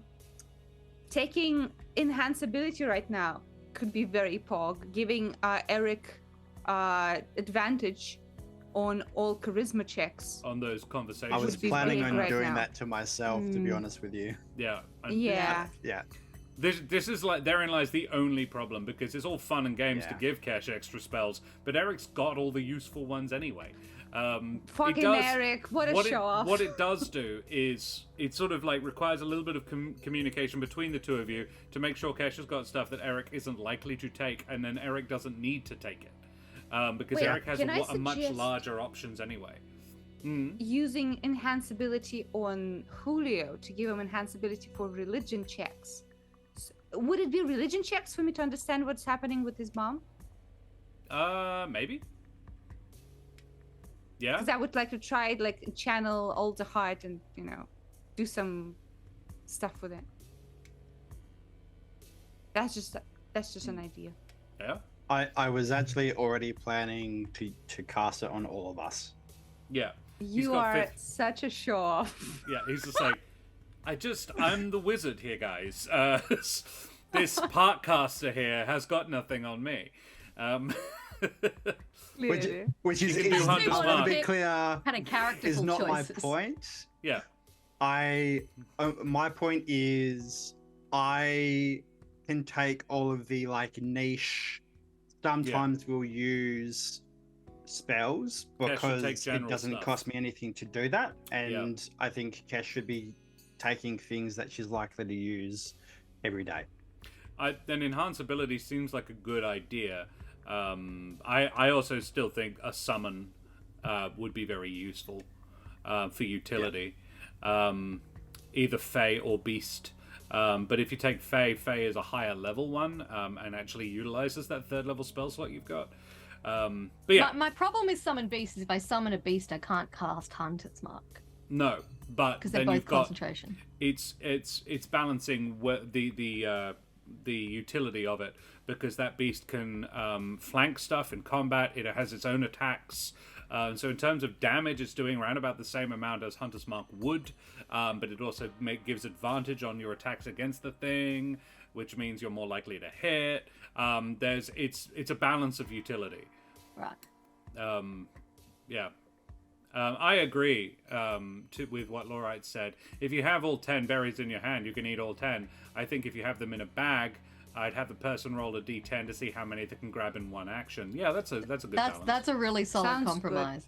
Mm-hmm. I was gonna say earlier and I forgot. Can I because you're gonna say I'm recording out, but before I go to sleep tonight, can I just summon some good berries and put them in my bag? Yes, you can. Berries 'Cause they lose last their for 24 potency hours. if they have not been consumed within 24 hours. Yeah. Yeah. I think that's always, yeah. I've always assumed that that's what Scan does with every spell slot he has. It's like brush your teeth, make good berries. Makes about go to 60 bed. good berries and goes to bed, yeah. Just empties the bag into his mouth. As an action. Yeah. Cool. Alrighty. So you make Kesh. How many good berries do you make? Oh. I would say you make a pouch of 20. Is that fair? Okay. Yeah. Yep. Cool. Just in cool. case the fells decide to try and fell us. Exactly. So you have 20 good berries, and the other two have a good night's sleep. The other two, do you get a good night's sleep after the chat? I think relatively good. Has that put Julio's mind to rest a little bit? A little bit. He always has performance anxiety in front of people, so I think Yes, he that's does. a bit unavoidable, yeah. Yeah, Oh, I love it. Leo. Cool. So yeah, the following morning you are all awakened to a ah! As Marjorie has, in her excitement to go and get the adventurers for breakfast, awakened Kesh by opening the door to go and... She was told to just go and knock. She was not told to go in. But she really wanted to go and actually wake the adventurer up, and has regretted it immediately as Kesh is hidden under a pile of bugs in her bed. Kesh, you're probably getting used to this by now. I don't know if you necessarily like it, but you're not... It's not a... Well, it's not like they shit all over me in my sleep, so... No, they are actually good snuggle buddies. Yeah. They have... there is... It's always a different bunch as well. You don't recognize them. It would be whoever's local. Yeah, exactly. It's not like there's a flock of bugs following me around just waiting for me to fall asleep. Yeah, this one actually is quite a few moths. You've got a sort of a cloud of moths around you. And The main issue with this that I would have would, like, if they all landed on me and were still, that'd be one thing. But if they were crawling, then that no. It's more Massage. Particularly with moths because they're quite furry. It's actually not dissimilar to sleeping surrounded by mammalian like animals. We've had this discussion. They sit on top of the blanket. Yeah, they're not snuggled underneath. Yeah, but they just sort of cluster around you. It's I would say it's like having a weighted blanket.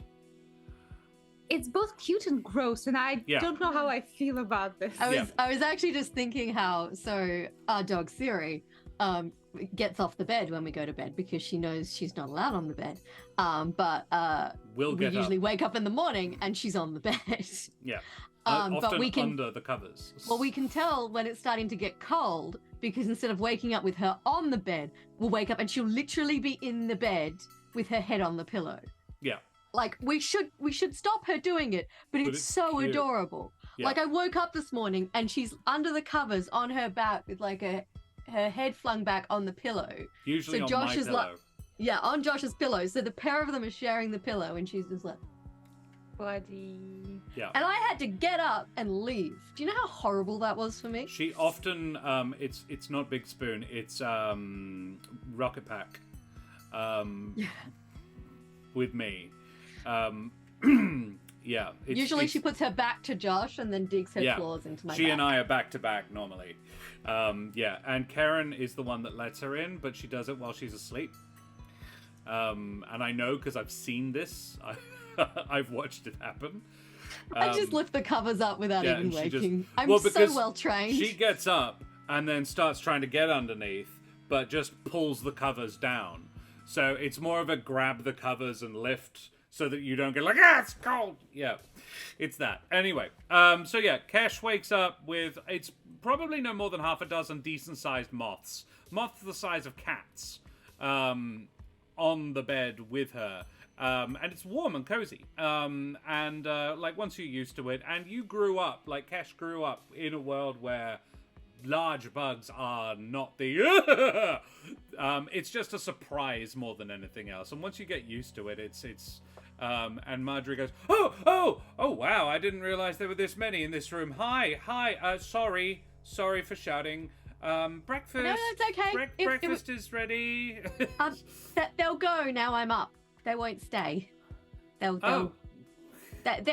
attracted to this thing. Don't know why exactly, but yeah, the moths are sleepily sort of rustling their wings and starting to wake up as well. Yeah, once they're warmed up, they'll bugger off. It's like I'll open a window then. Mum won't like them getting into the cupboards. So she goes to open the window and then knocks on Julio and Ereq's door, having learned her lesson. You guys may well be awake because you've heard this shout. I'm imagining this is an upstairs. Well, Julio was going to be corridor. helping with the breakfast, right? Well, this is it. Breakfast is being prepared, but so yeah, she knocks on the door and says, "If you want to help Mum, now's the time." Yep. I go do my thing, and I think my thing also involves giving us some extra hit points. Oh sure. Temporaries. Yeah. Yes. It's like you guys are preparing for a fight. You're just going to talk to a granny. I don't know. Just I talking, trust Ereq's really. granny. I don't trust her two suspiciously identical bodyguards. Don't trust the that's DM. rough. Yes. So Who told us you to turn guys- on the VTT this week? That as well. Yeah. You guys each get 4 temporary HP. Right. From Nice. the delicious hash browns of the morning, and Yes. Mark and the fam, all of the swift cobbles, of which there are 5. Marjorie is just the eldest. There is a pair of younger twins, a boy and a girl, who are pretty cute. They are around like 3-4 years old. The little girl is going through a ballerina phase.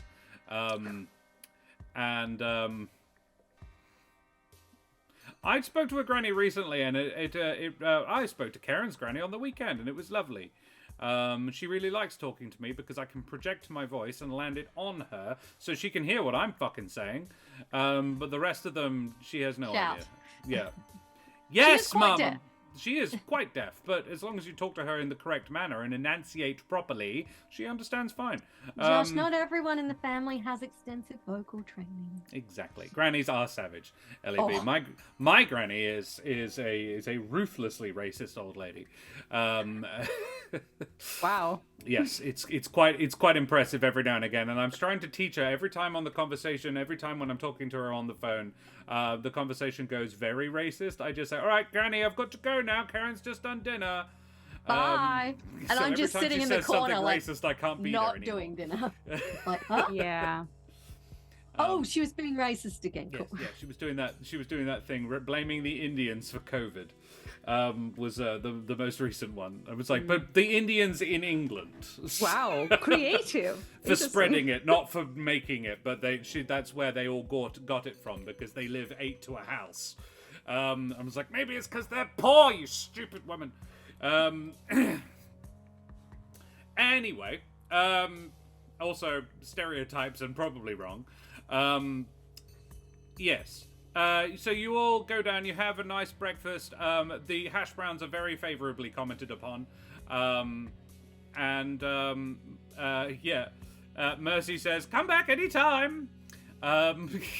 With a strong inference on, with your coin. Mark, dinner was really nice. Mark really enjoyed. Mark's really enjoying being his kids think he's cool for the first time. Yeah, it's like these are friends of mine a bit. As far as you know, he was gone for 4 days. They think he was with you that whole time. Adventuring, for sure. Yeah. He was off on an adventure. He came back with some money. He'd been on an Escalia. They all assume it was with you guys. Yeah. The wife probably knows otherwise, but the children do not know. And He's no talked one to has. 3 gods, actually. Yeah. Mm-hmm. Also, question: did we or did we not promise him that we'd take him with when we leave this place? Yes, you did. I assume we should start prepping for that. What's up? It's more of a. I believe you said if it's doable, if we can, we will. Okay. Yeah. It may, depending on the outcome of your conversation with Iari, it may not be necessary.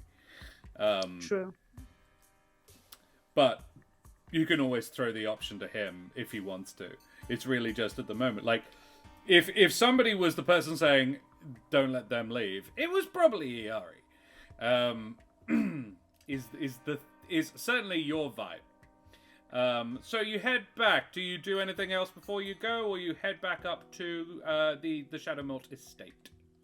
I'm just looking through my spells and inventory and stuff for things that I need to prepare, and I have come across a sack of listen. And it took me a while to be like, what the fuck does that mean? And then I remembered, listen is the drug, the seashell Oh, drug. yeah. Yeah, which Yeah. I guess I just have. Yes, you do. Yeah. There's also a mystery potion in there, DM, that I don't know where I got. Mystery potion. Mate, if you don't know where you got it. Was it in the secret... the problem is my notes are gone, and they are not recoverable. My that Humblewood sucks. notes are gone. I think it was in the same place we found the cocaine. Yeah. If it was... I tell you That's what. that was. You can have any... Are healing... Are potions of healing common or uncommon? The normal one is common, I think. Common. Yeah. I tell you what, you can have any common potion. Okay. Pick whatever you like. I'll take a look. I Um, feel like healing potions are the only ones that are, but I'll take a look. There might be oil of something. Yeah. Or chemical fire. For your tar pit. A great accessory for your tar pit. Good. time for a full series I- rewatch party. Yeah, right. What I will do before we leave is I will gather my friends and hold their hands and cast Adorable. Enhance Ability at 4th level. Nice. Ooh. Nice. Casting Eagle's Splendor on myself.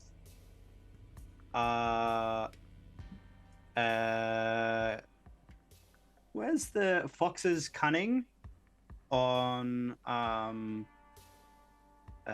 Julio? And hey, Kesh, do you want to be more persuasive as well, or do you want to be a bit more limber? Or take more hits? Probably won't be necessary. My persuasion is 0. So Yes, it's better than mine. Okay.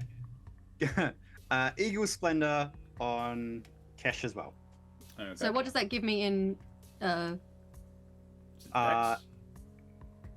No, Eagle Splendor is advantage on charisma checks. cool. And Fox's Cunning is advantage on intelligence checks. Very well. Cool. Excellent. Yeah. If it doesn't say the exact number of hours per, but Bishop Blood, if we were to rewatch all of the Humblewood, it would take well over 350 hours. So, you know, if you've got a couple of weeks to spare, that's a lot of all-nighters, exactly, yeah. What I'm hearing is that I need to break both your legs.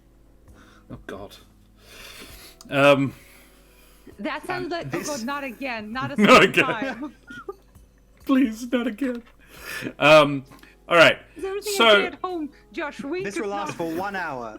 Yeah, This 1 lasts for hour, 1 cool. hour, so we need So to you go. probably do this as you, as you're coming up to the gate.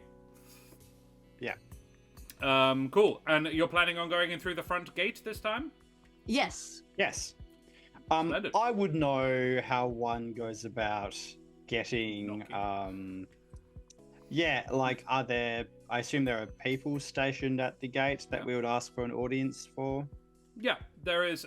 There are household guards that you would know both the names. I don't know if Iari does, but you would. Sure. Yeah. There are a couple of guards in. What would be the colors of your house?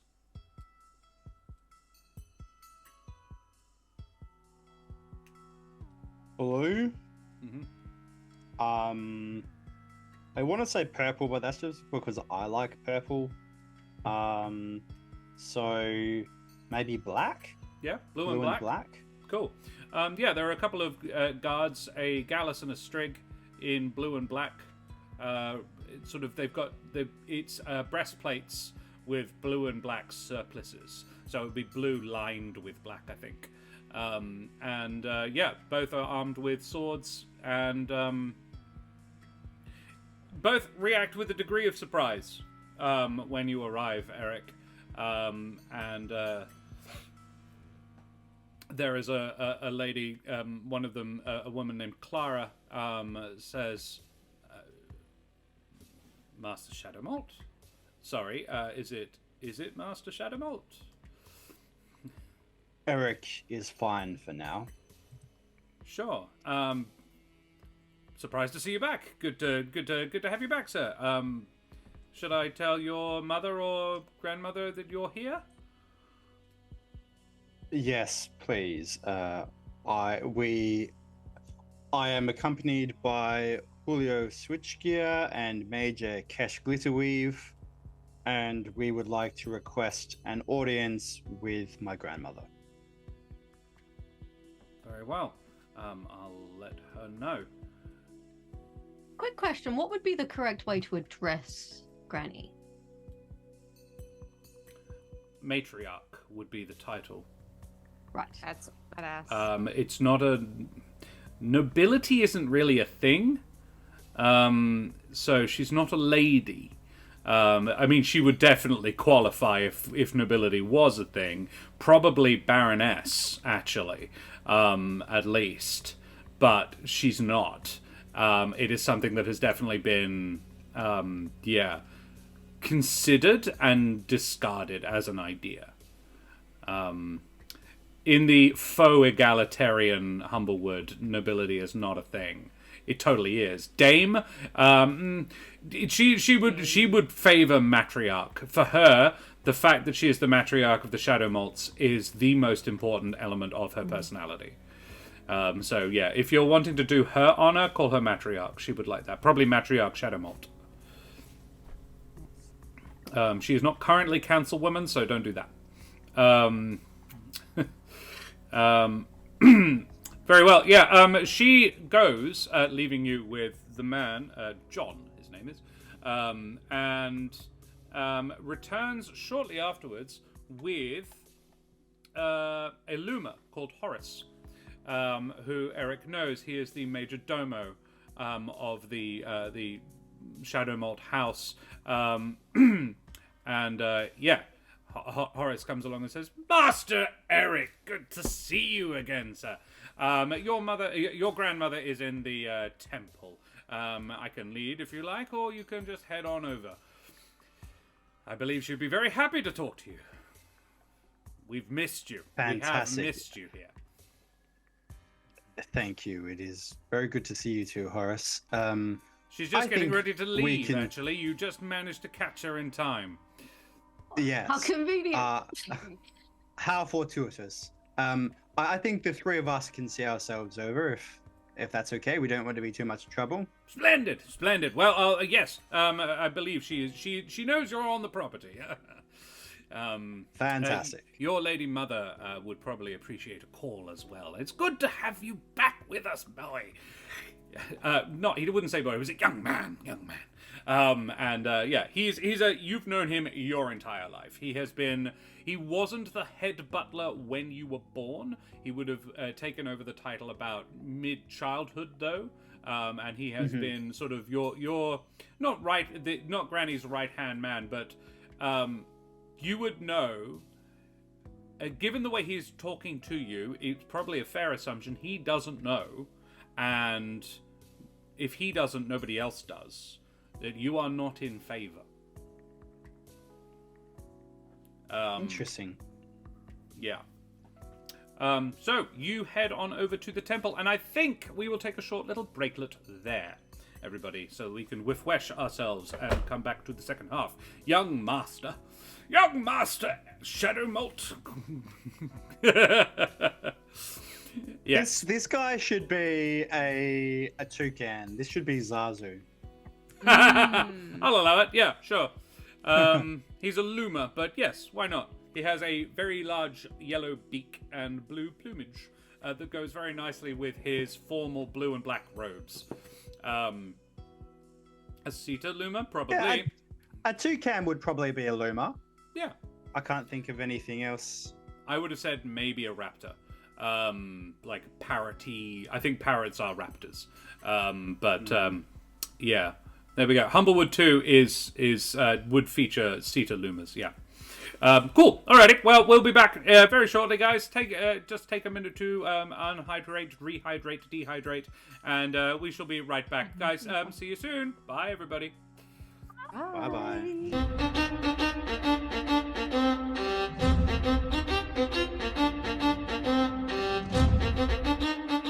So, we're back. Guys, thank you very much for joining us. I have this adorable idea for an illusion wizard elephant shrew Bean. Yes, Laurite. I am all about this, and we need to talk about Major Magica, because I would love to do a short little story about the Avium and wizards at the Avium, just being at the Avium and being wizards and studying. It could be canon or it could not. As long as waterfowl are core and not just scattered all over, therein lies the trick. Yes. All right. Oh. I haven't had even a non-alcoholic beer in over a week, and it just really hit the spot just then. I was alcohol-free, but still. All right. one thing as we go to the chapel, I will definitely give Ereq and Cash an inspiration each. Very well. So as Just you to are... hold their hands a little bit, like squeeze their hands. The three of you hold hands as you walk over to the chapel. It's a little weird. Yes, Ereq, you get to the chapel. You'll get to the temple. Going to the chapel and we're gonna see Granny. The family chapel is an airy chamber. The ceiling is very high and the acoustics are amazing. Whilst not particularly wide, at the base, a series of balconies and stairwells gives the space a lot of functional room. And you know that over 100 people can comfortably occupy the space. While it is built on the ground and out of a dark granite, the chapel features several leaf matter windows, and 3 living trees are part of the initial construction, each one forming part of the structure, having grown within and in support of the stone walls. The branches of the trees form a thin lattice crisscrossing the upper reaches of the space, providing potential perches for a host of congregants without interfering too much with sight lines. Iari Shadowmalt is standing... she is sitting at one of the pews, which are arranged in a circle around what's the word I'm looking for? The altar in the center. If you have your maps open in the VTT, you can probably see what it is we're talking about. And if you can, here, I will make it so everybody else can too. Cut. There we go. So that is what we're looking at. And Iari Shadowmalt isn't there. She's over here. She's sitting on a bench. And she looks up as you enter and says, "Hello, dear. Lovely to see you, Ereq. And Major Glitterweave. I don't believe I've had the pleasure of meeting your young Jabin friend." No, this is Julio Switchgear, a very dear companion to the Major and myself. Excellent. Well, I will be honest, it's a bit of a surprise. Didn't expect to see you quite this soon. I could say something snarky about, I thought you'd at least last a week, but I don't think there's any need for that, because I don't think that's why you're here. So, why are you here, young man? DM, who else is in the chapel? Is it just the Fells? You can make a perception check. The Fells are there, but you might not be able to see them. Okay. Can I do a perception And you check all as well? can, yes, you all can. 15. 15? I love how An 11? she called Julio young friend, even though he's like older than Cash and Ereq. Julio's like in his 40s. 40s, yeah. Yeah. But she is in her 70s, 80s, so everybody's young to her. How do you do, That's a Julio? Plus, All right. Humble folk are probably also 20 years younger than what they actually are in her eyes. Yeah. It's not condescension. It's not so much that. It's just you're all young as far as she's concerned. That makes sense. You do not see anybody else in here. It is not well lit in here, but their light does come in through the windows, but there is plenty of shadow, and there is plenty of spaces you can't see particularly well from the ground floor because the balconies are 10 feet wide and they go... It's not a corkscrew, there are levels, but yeah, you can't see... She does not appear to be... there does not appear to be anybody else in here with her. Okay.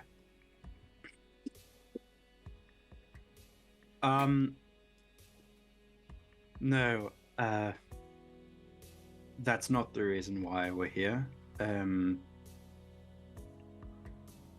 I don't want to fight with you, grandmother. Good. And none of us do. But we have information that I felt you would want to know because we have hopes of working together. Ereq, I would tell you one thing with your 15. You do notice the bowl of blood It's sitting on the middle of the altar. It is, however, empty. So the bowl, but not the blood. Yeah, okay. Working together. Promising. To what end, my dear?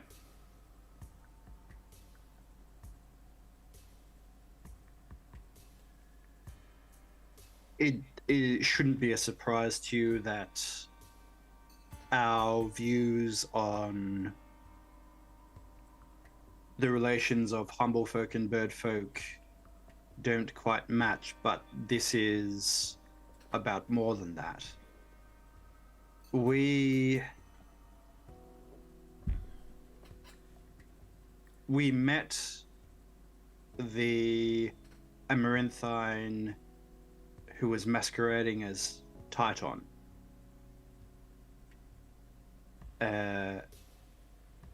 It introduced itself to us as Kren, and told us that its reason for establishing the cult was to spur the humble folk to come out on top. But even more worrying than that was the fact that it claimed that there were elemental forces beyond this plane readying themselves for an invasion. And I don't mean the fire plane.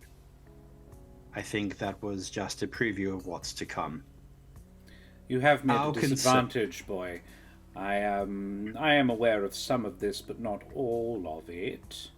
I've heard about the elemental planes. I know of the armies massing there. Frankly, I think it's a little bit of a future problem. Let's get our house in order first. But what was it you were saying about Kren? I think you're operating on the assumption that I possess all the knowledge you do. Let's just assume for a moment, my dear, that I don't know everything. Hard though that might be to imagine. Even harder, I can imagine, that you think it is for me to say it. What is your positioning and stance on the sect of Titon? Lofty goals. Achievable, but lofty. Are you asking whether or not I agree with them? Or are you asking whether or not I'm in with them? Or are you asking whether or not I'm merely aware of them? I had assumed that you were a part of them. I am not aware to what extent.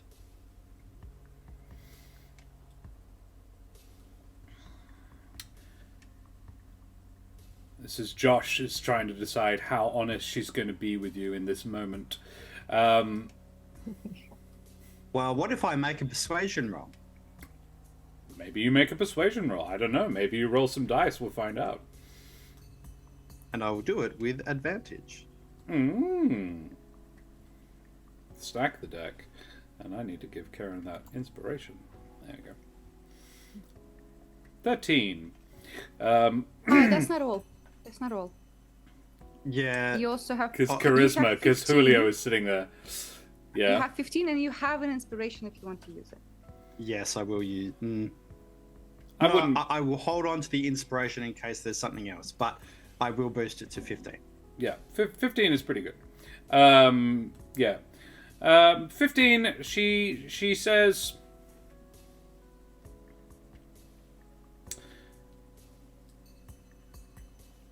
The goals of the cult always seemed a little extreme for me.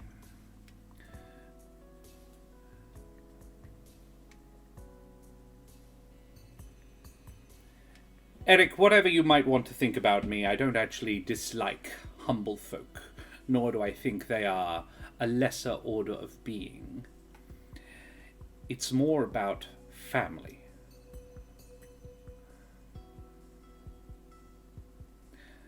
Yes. I will do whatever I need to ensure the Shadowmalt ascendancy.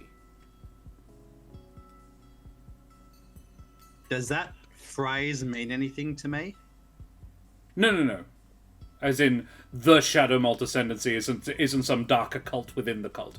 No, it's it did sound rather apocalyptic. I was rather fond of the line, but no, the Born's ascendancy. No, it's just a. It's probably a concept that she's mentioned more than once, but it's really just sort of her own personal belief that her family should be on top of everybody. Yeah. Yeah. Okay. Yeah. Yes. Well, I am glad that it seems like there is room for us to come to an understanding. You said that that it's not Titan, it's Kren. Yes. I am to assume that you mean the one that the cult worships. Yes. Be careful around who you say that to. Do you have any proof of the matter? That's the funny thing with faith, Isn't it's it very just? hard to have proof. Although, if anyone tries to pray to Menzoloth, I think that their prayers will go unanswered. I want to watch her face. Does Menzoloth ring any bells with her? A single eyebrow shoots up, and you can roll a perception check, or insight if it's better. Can all of us do it? Yep, I imagine all three of you are paying fairly close attention to what she's doing and saying. Outlord, thank you very much for the follow, you bloody champion. Avast, matey, you wee scallywag. Also, where are you standing in relation to her? Given that this thing is 100 feet across, given on the map you are 50 feet away from her currently, would you be closer? Yeah, I would have. I can't seem to move myself, but I was concerned about getting too close that she might be disturbed, but I think we would at least be on the side of the altar closest to her. Very well, so if we were to sort of scooch you over here, Cash and Julio, I'm imagining a sort of a one on either side, slightly behind. Yeah, Eric? we're flanking him, but we're letting him take point at the moment. Also, we do see on the map the two boys. I know the you two do. shadowy I couldn't be ones. bothered hiding them. It's whether Sure. or not you can be professional enough to just ignore them. They are there, you know that, but your characters don't. Though I don't think either. Hey, we know there's enemies here. Your Let's characters cast will fire. be in any way surprised to discover that there are enemies there. We had discussed in character that they would be there, so Yeah. Yeah, true. If perception or insight, if you want, go for your lives. We Yep, did. I've already done mine. Oh, Oh, shoot! okay. I realized I rolled perception instead of A insight. 19 and well, what did you Yeah. roll for? What did you roll on the dice for your perception check? Because we'll take that and just use the modifier. Oh, they have the same, actually. So It was 13. a 13. So Karen, Cash got a 13, Ereq got a 19, and Julio got an 8. All right, so Ereq, really, you know Granny well. It makes sense that you're the one who sort of would spot this. Granny, Granny's eyes flicker to one of the balconies above Julio and over Julio's right shoulder.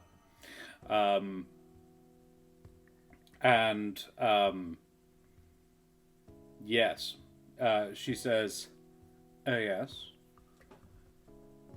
Why is that?" And she says it in a very guarded way. in such a way as to, and I'm going to let your 19 let you pick up, there is the hint of a warning in her tone. Yeah.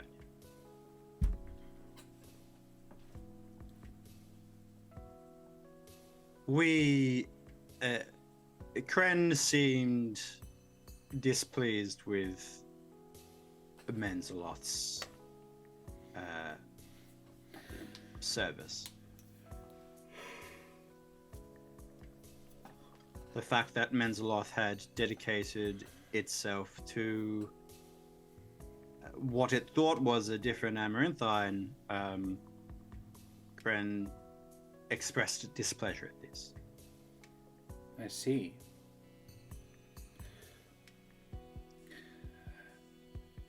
You should know. What is it you come here to do, then? What do you want? Major, you haven't said anything for yourself. It's not like you at all. From what I've heard, you are quite outspoken in a lot of your thoughts and beliefs. There have been many reports. Indeed, I'll admit I've heard a little bit about Mr. Switchgear as well. Like what? Effective, I think, is the word that most summarizes the descriptions of you. All three of you, actually. Ereq, I don't like the troubled path you've taken, but I am very proud. But then you knew Pull your that. brains a little bit. Dirt off my shoulder. Yeah. What would you have me do? You are probably fully aware of where I'm going today and why I'm going there. Why seek you me? Eric's gonna look at Kesh, and then look at Granny and say, we've come here to prevent a war before it starts. Then you are too late. I received a report this morning. A good portion of the Perch Guard have been defeated by the Wildwood Brigade.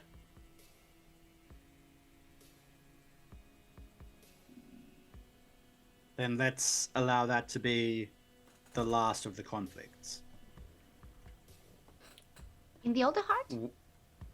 No, it was an ambush. We did set that Yes, up. I thought you might have something to do with it. Shh. Who's like, yes, I mean, wow.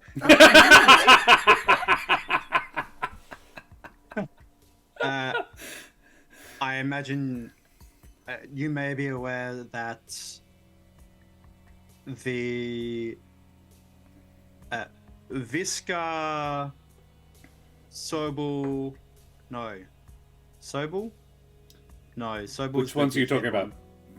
The Mentax the and... ones and Beta. Yeah. That Visca, Mentax, and Beta were not kidnapped. No, I know They that. left of their own volition after speaking to us about the depths that what we've been referring to as a cult have been up to. I would say the word cult is a fairly accurate one. Yes, I was aware of the kidnappings.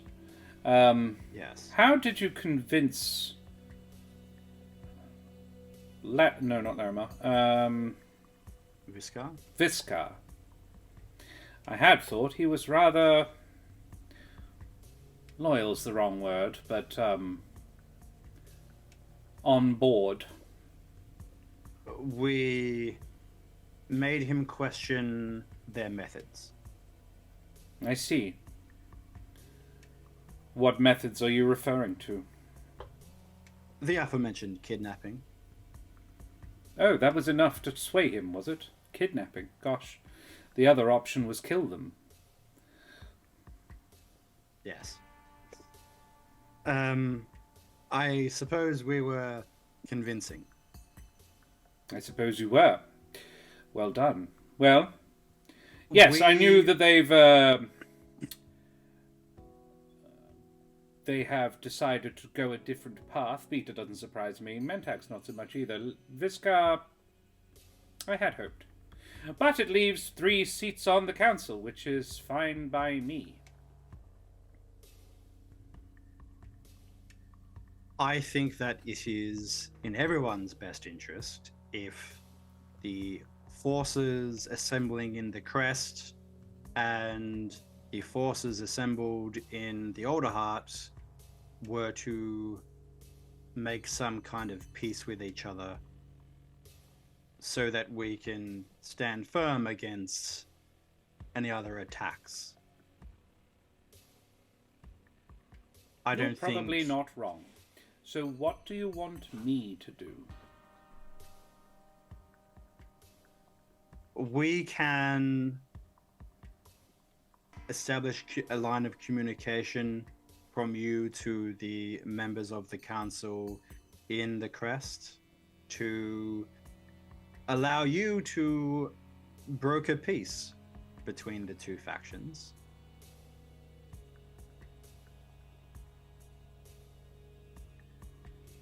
To what end?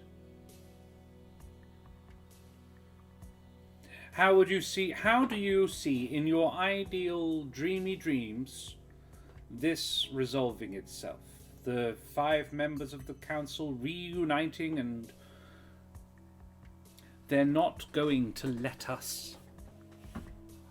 The humble folk, as you say, have been pushed too far. So then take members of the humble folk onto the council. Let them have an equal say. Have a true demonstration of equality so that we can move beyond our petty squabbles and not be murdered by a bunch of elementals.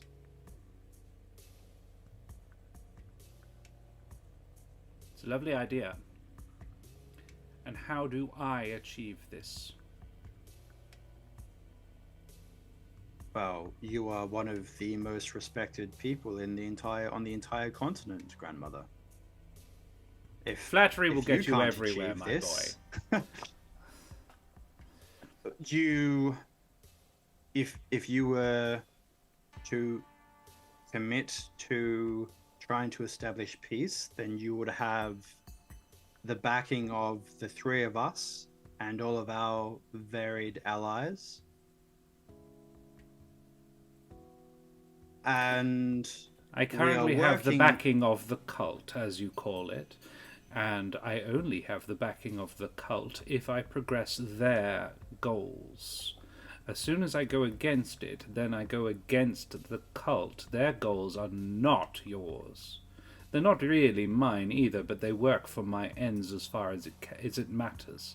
So the real question is, why would you prefer the backing of the cult when we have beaten them every time we've met?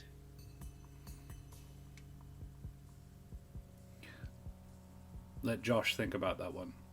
That was good. It's a good Like, one. oh yeah! Yeah, they Take fucking that, suck, salt Grandma. biatches. I'm going to eat my apple while you think. Triumphantly. Firstly, she's only peripherally aware of that.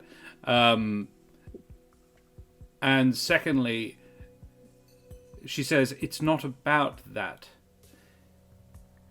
My power is wrapped up in it. You ask for my assistance because I'm very powerful. I'm only powerful in a way that isn't going to help you.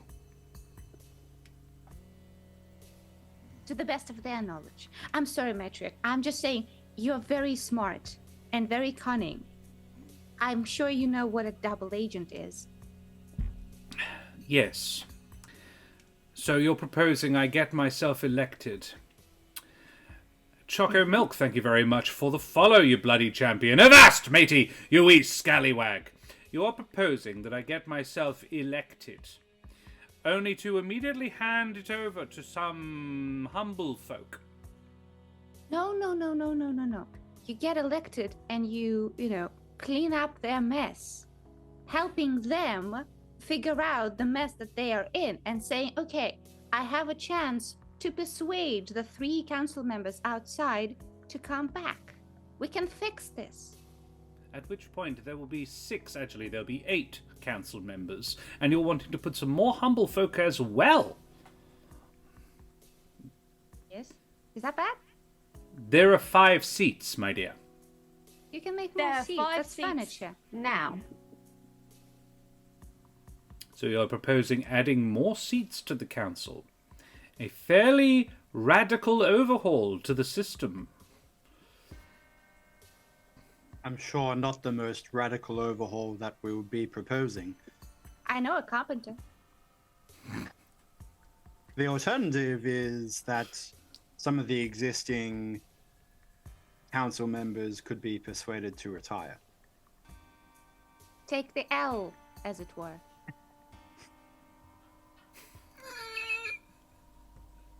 I'm sorry. Based.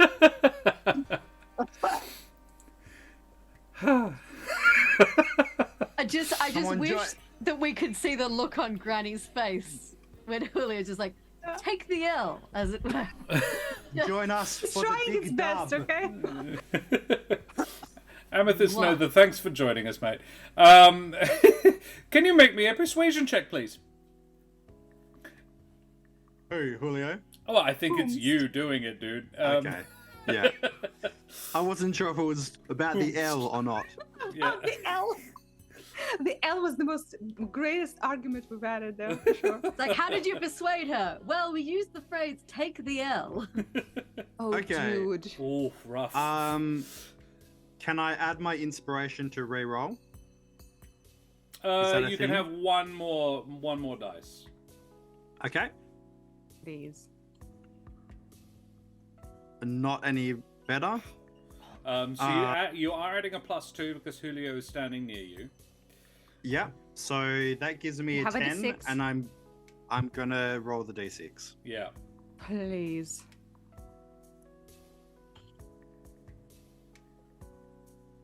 $15.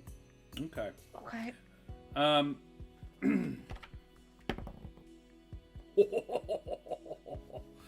Ereq, you have just been redeemed an inspiration by Crunchy. Can I'm going to use it right now, if that's okay. Wow. Can you? What, and re-roll it again? You've already had 2 re-rolls. Yeah, okay. Yeah, 15's fine. You You're just pushing it, burned Jill, you're pushing it. inspiration on this. You can't just I keep know. rolling. No. As long as people pay me or pay you, then I think I can actually. Actually, this is just channel points. I'm not gaining anything from this. Financially, come on. So, 15 is pretty good. Yeah. So. I have 3 more to give, dear Lord, Crisp and Crunch. Yeah, I need to increase the price on them, I think. Right. You... Need I remind you that Larimar had her hands in directly trying to engineer our deaths, or at least capture. Yes, I did my best to avoid that, but you, what was the word? Ducked. My influence, as demonstrated, only goes so far. I wouldn't be a shadow mold if I wasn't stubborn. Well, exactly. Oh, sorry. If I may add something about the thing about the attempted murder, we do actually have evidence on that. So, if you go in and say like, look, you're like gonna be in the shit if you stay in the seat of power, but I can overtake and fix the edges a little bit. You know how in big companies, when the CEO like tweets something bad, they have to like step down so company can survive. I love that, because tweets would be a thing. They tweet some racist shit about Humblewood.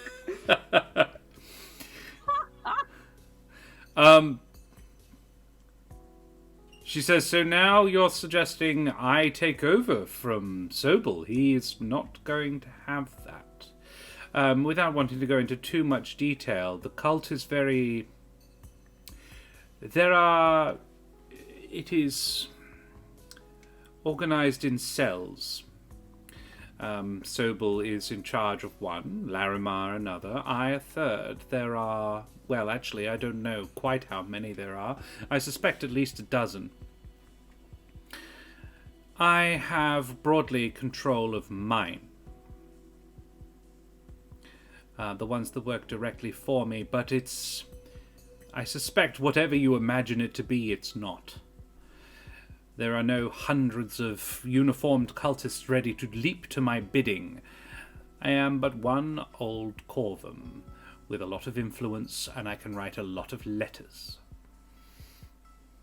A lot of people do what I ask when I ask.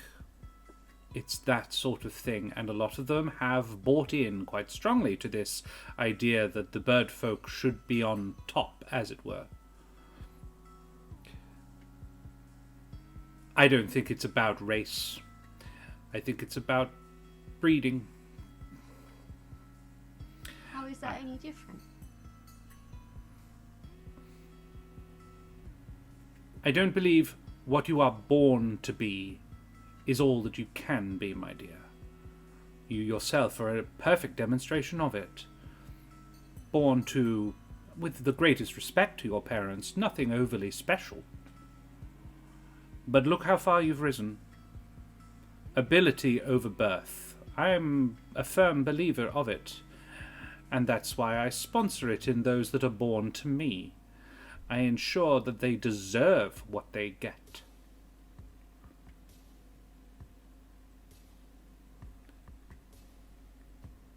That's true. But at the same time, I do want mine, as much as I can, my legacy, to inherit. I suppose, does the distinction make sense? I'm no racist, my dear. Said every racist ever. I was literally thinking She didn't that. say but. There was no but at the Yeah. end, did you? Yeah. That's the classic, don't need isn't the it? but I'm not if she's- racist. If you're But- that racist. Does I'm she need to family-ist. use a but if she's wearing a hood?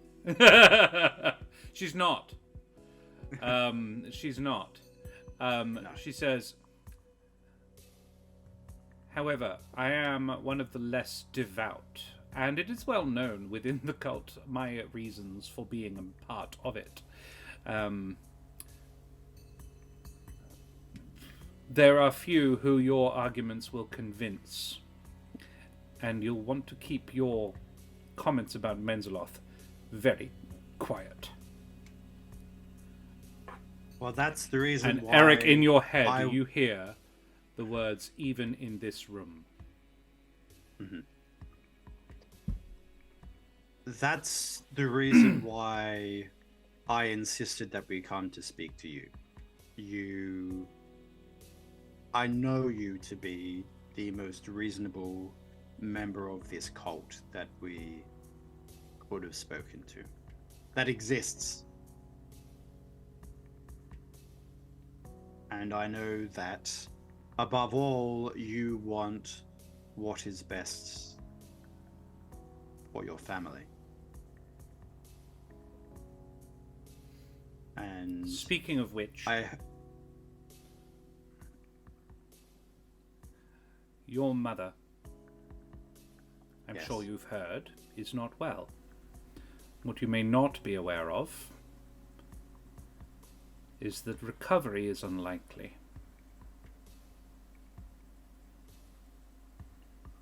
I do care very much. And you can think whatever you like of my reasons, but I would rather she survived. me too. You are a being of not inconsiderable means, the three of you even more so. Why do you think I've taken such interest? Do you have any skills or knowledge you could bring to bear on the issue?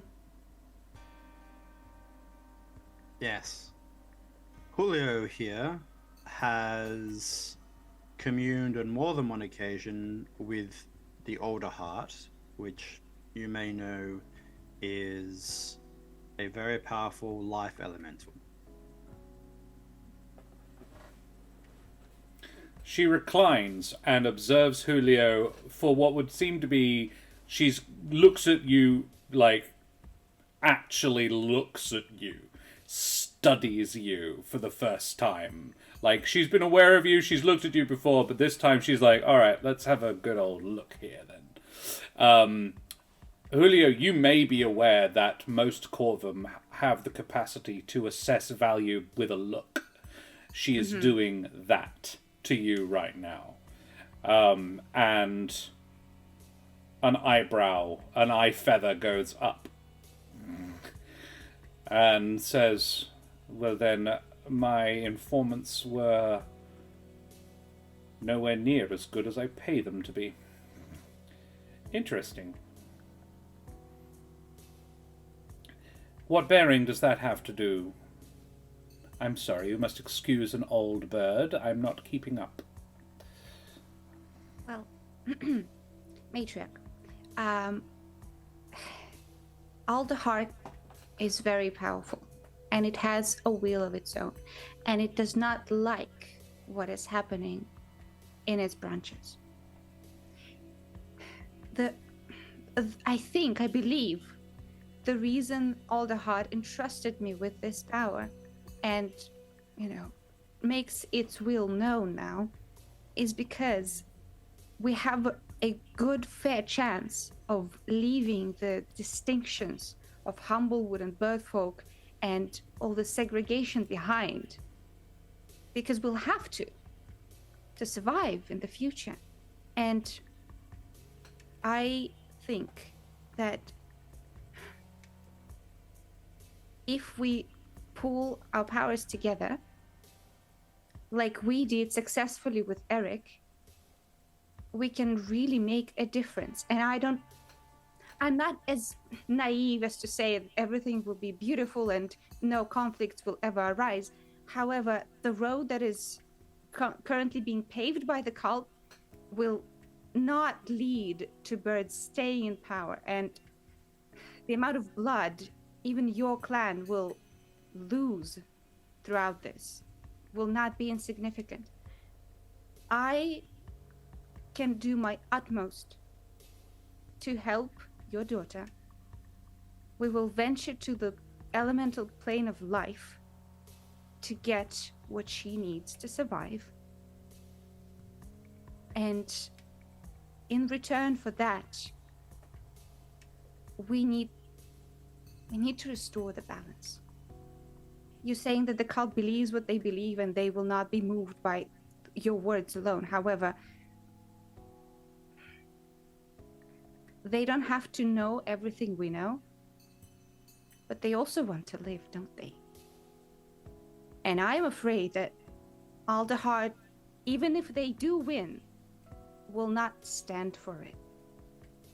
Their walls will crumble under them. The branches will rot and fall, and all those birds in their big houses up top, they won't be able to stand up to it, because I've seen Aldehart's power, and it's bigger than Kren. Julio, please make me a persuasion check. Okay. Quick question. The bardic inspiration that Ereq received, did it work or did it fail? Oh, valid point. It did not. It did not work? No. Then can I get it to me? Can I use my... Ereq can use it. I would say you can't transfer it to you, but Ereq could. Oh. Yeah, I 100% would. Okay. Can bards inspire themselves? No, they cannot. No.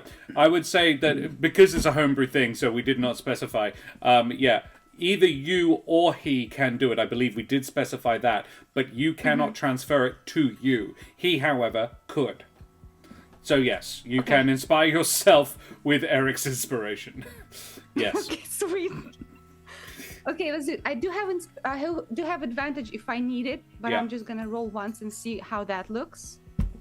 That's a natural 20 to 30.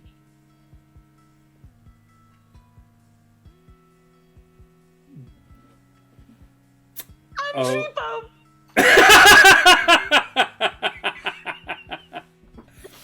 All hail the Pope of Trees!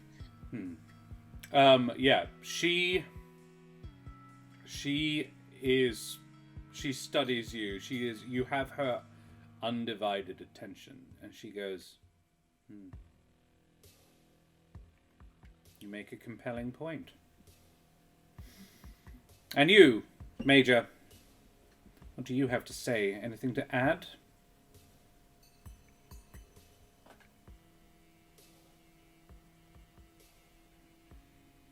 I would You add would that stand to say, I would say, represent the humble folk in this argument.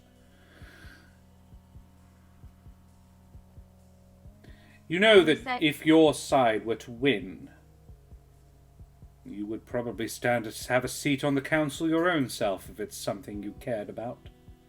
Though, from what I know of you, it's not.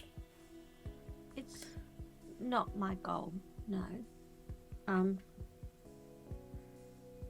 I think that a lot of the humble folk feel betrayed right now. And if we can't find a way to have both sides in some sort of balance, we're always going to be doing this constant push and pull to try and get there. And coming to some sort of agreement is our best bet at not having to keep having these disputes for the next 100 years. And I think you are in a position to have a great influence over how well we can achieve that balance.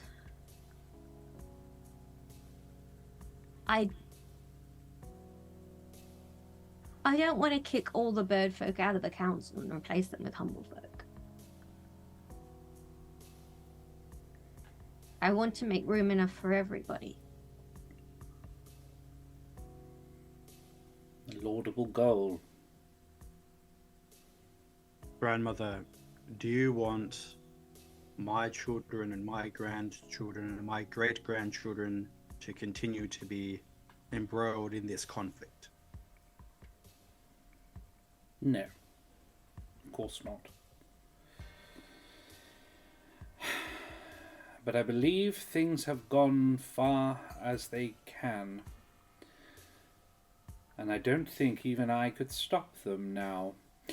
Can you please, all three, make me insight checks? Oh shit. I think she's telling us something. Oh my god, I'm rolling like trash. 13. Can I use my inspiration? You may. Heck yeah. In fact, You I also actually think I have a have D6. 2. Are we allowing that? Okay. No, I think you've only got the one, but 18 is good. Okay, cool. Yeah. Julio, I just don't think you know her well enough. Yeah. But And also, I'm running on adrenaline right now. Yeah, I'm like, yeah. Ereq definitely picks this up. Cash, it's you're like, huh. She says, yeah. She says, I really do wish there was something I think I could do. But Sobel would rather rule a pile of ashes than lose at this point. If he loses at this point, he's a dead man. You know that. It's a powerful incentive to stay where he is. Potentially a good thing would be 2 nations. One ruled from the crest and one ruled from the older heart. I'm sorry, my dears, I really am. I do thank you for coming to talk to me, and if there's anything you could do for your mother, maybe put aside this difference of opinions we have, that would be grand. Ereq Kesh, she is wanting you to do something. She is not free to speak. Anyway, I must be off. My bodyguards and I are heading up to Alderheart, as I'm sure you know. Come on, boys, out of the shadows. And The audience. Do I think she's asking us what I think she's asking? With the 27, yes. Okay. Do we need to kill some bodyguards? Yeah. I would love to be able to help you guys, but I would love to be able to help you, dears. I am simply not able. Well, thank you so much for agreeing to see us, Matriarch. We appreciate your time. And Do yes, the fells come out? a pair of hooded, cloaked raptors materialize on the first level balcony. Just sort of, yes, appear from the shadows. And, yeah. How far away are they from us? The nearer one would be 25 feet from Julio. Are Jumping they... Can I do an Arcana check on these guys? And the further is 50 feet. You may. Damn, I'm just rolling like... Trash. Yeah. You can use your bardic inspiration if you like. You are out of inspiration though. Oh, but I can roll Arcana and I have advantage. You can if you like. Okay, I'll try. I see What are you trying to Kesh is like. determine, Cash?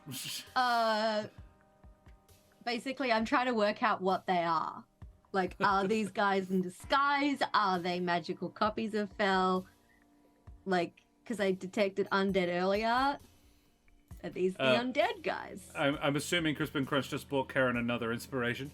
You don't have to give it to me, Crispin. All of us would appreciate. Because I like seeing Josh's face.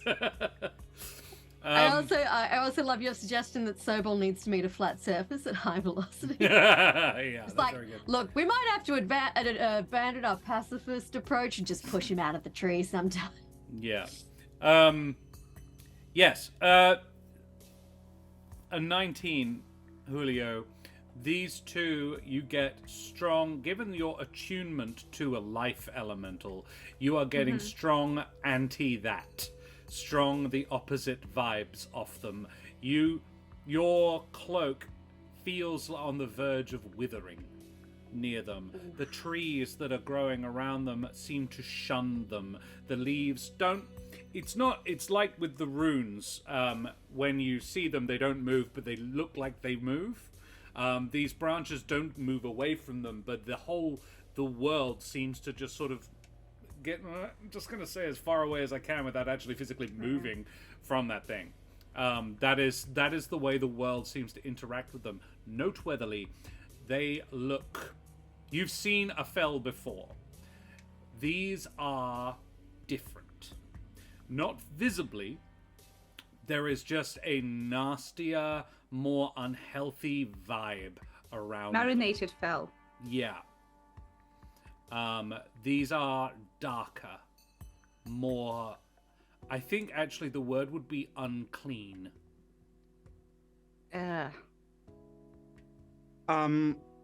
I would like to cast Flame Strike on the nearest Fel. Hell fucking yeah! Hell yeah, you do. Cleanse it with fire. Very well. Cast Flame Strike, and we will roll initiative, and then I think we'll call it there. Roll them bones. Fetid. Josh, I want to kill the Fel. I mean, it's only 10 p.m., but I have to be at work early tomorrow morning. This is true. No. Then we can take our time with it next week and really fuck these guys up. Yeah. Yes. It makes a Dexterity 17 Save, but I don't know if this would be disadvantaged because I took it by surprise. No, it's definitely prepared for a fight. Yeah, that's fair. I'm going to use 17, you say? Yep. I'm going to use my inspiration to pass that. Damn it. How's that allowed? Okay. So I don't want the fight to be over before it begins. So this 46. is 13 fire and another 46 of radiant. Oh yeah. So 13 fire, 14 radiant. Very Halved? nice. Halved? Yep. Yeah. So 14, 13, yeah. Given that the numbers twice. Do they get any special yuckiness from radiance? Not that you know, but maybe. They are resistant to some stuff, but none of that. So yeah, they take 13 radiant. 13 fire and 13 fire and radiant between them. And I feel free to say no if this is cheesing a bit too much, but can hope come out of my feather as like a spark in that spot and then erupt into this column of fire, and then I have hope out? I'll allow it. Yeah. Because it's a cool image. Thank you. So I will make some notes. Roll me initiative, please. And can I get 2 D20s in chat, please? 2 exclamation mark roll space the number 20s in chat. The first one I see will be the injured fell. A 17 from Kesh, a 21 from Ereq, and an 11 from Julio. Exclamation mark roll space the number 20. 5e Changeling, thank you very much for joining us. And thank you for the try. A 14 from Crisp and Crunch. Just like that, 5e Changeling, but again, do it again. There we go. A 12. Marvelous. Thank you very much. Nice. I love a good middling roll. They have a +4, so that is an 18 and a 16 respectively. Oh shit, I forgot to add my... Oh, did it add it for me? Oh no, it did. Never mind. So, Ereq is a 21 for Ereq. 21. Then the first fell, the injured one, is going on... fell 1 is going on an 18. Then Kesh goes on a 17. Then the other one fell 2 goes on a 16. And then Julio goes on an 11. And this fell here, right there, has taken 13 points of damage. It doesn't feel like a lot for a 5th level spell, gotta say. It looked cool. It did look very cool. Look, They may be resistant you rolled to fire very damage? averagely for the damage, and it did make the save. Yeah. Cool. Alrighty, but well done. Good job. So we will thank you very much, guys. That was really fun. I hope you guys enjoyed it, chat. I think I hope you had a good one. So this fell being goes first. Exactly right, Lorite. Except actually it's this fell being Ereq right here. Guys, thank you so much for joining me. Thank you for playing. Did the opponents get down from the balcony? No, they did not. They have not fallen yet. They have not fallen. Nor have they swooped or glided. And Granny is just sitting there like, oh, okay, I didn't realize you were going to do this right this second. Like, not in the temple! I was planning on leaving first, but alright. She has stood up to go. You should know by now that Ereq is impulsive. Yeah, Ereq just solves problems immediately and often with fire. I was going to wait for them to turn their backs on us, but, you know, if you just want to go straight in for it. Very well, then, because you are all fully armed as well, which is quite noteworthy. So now we should do our favourite moments, which is what we like to do at the end of our streams, where we talk about the stream that was and how well we did in it. It's a nice thing to do at the end of the streams, because being a creative is difficult, and it's nice to have your friends affirm you and tell you what you did well. No nearby tar pit. Sadly, no. It's not something they keep in a chapel here. When Ereq becomes the leader of the family, we may get some changes. So, guys, who should we talk about first? Exclamation mark, roll space the number 4 in chat to determine this. Into the bowl of tar.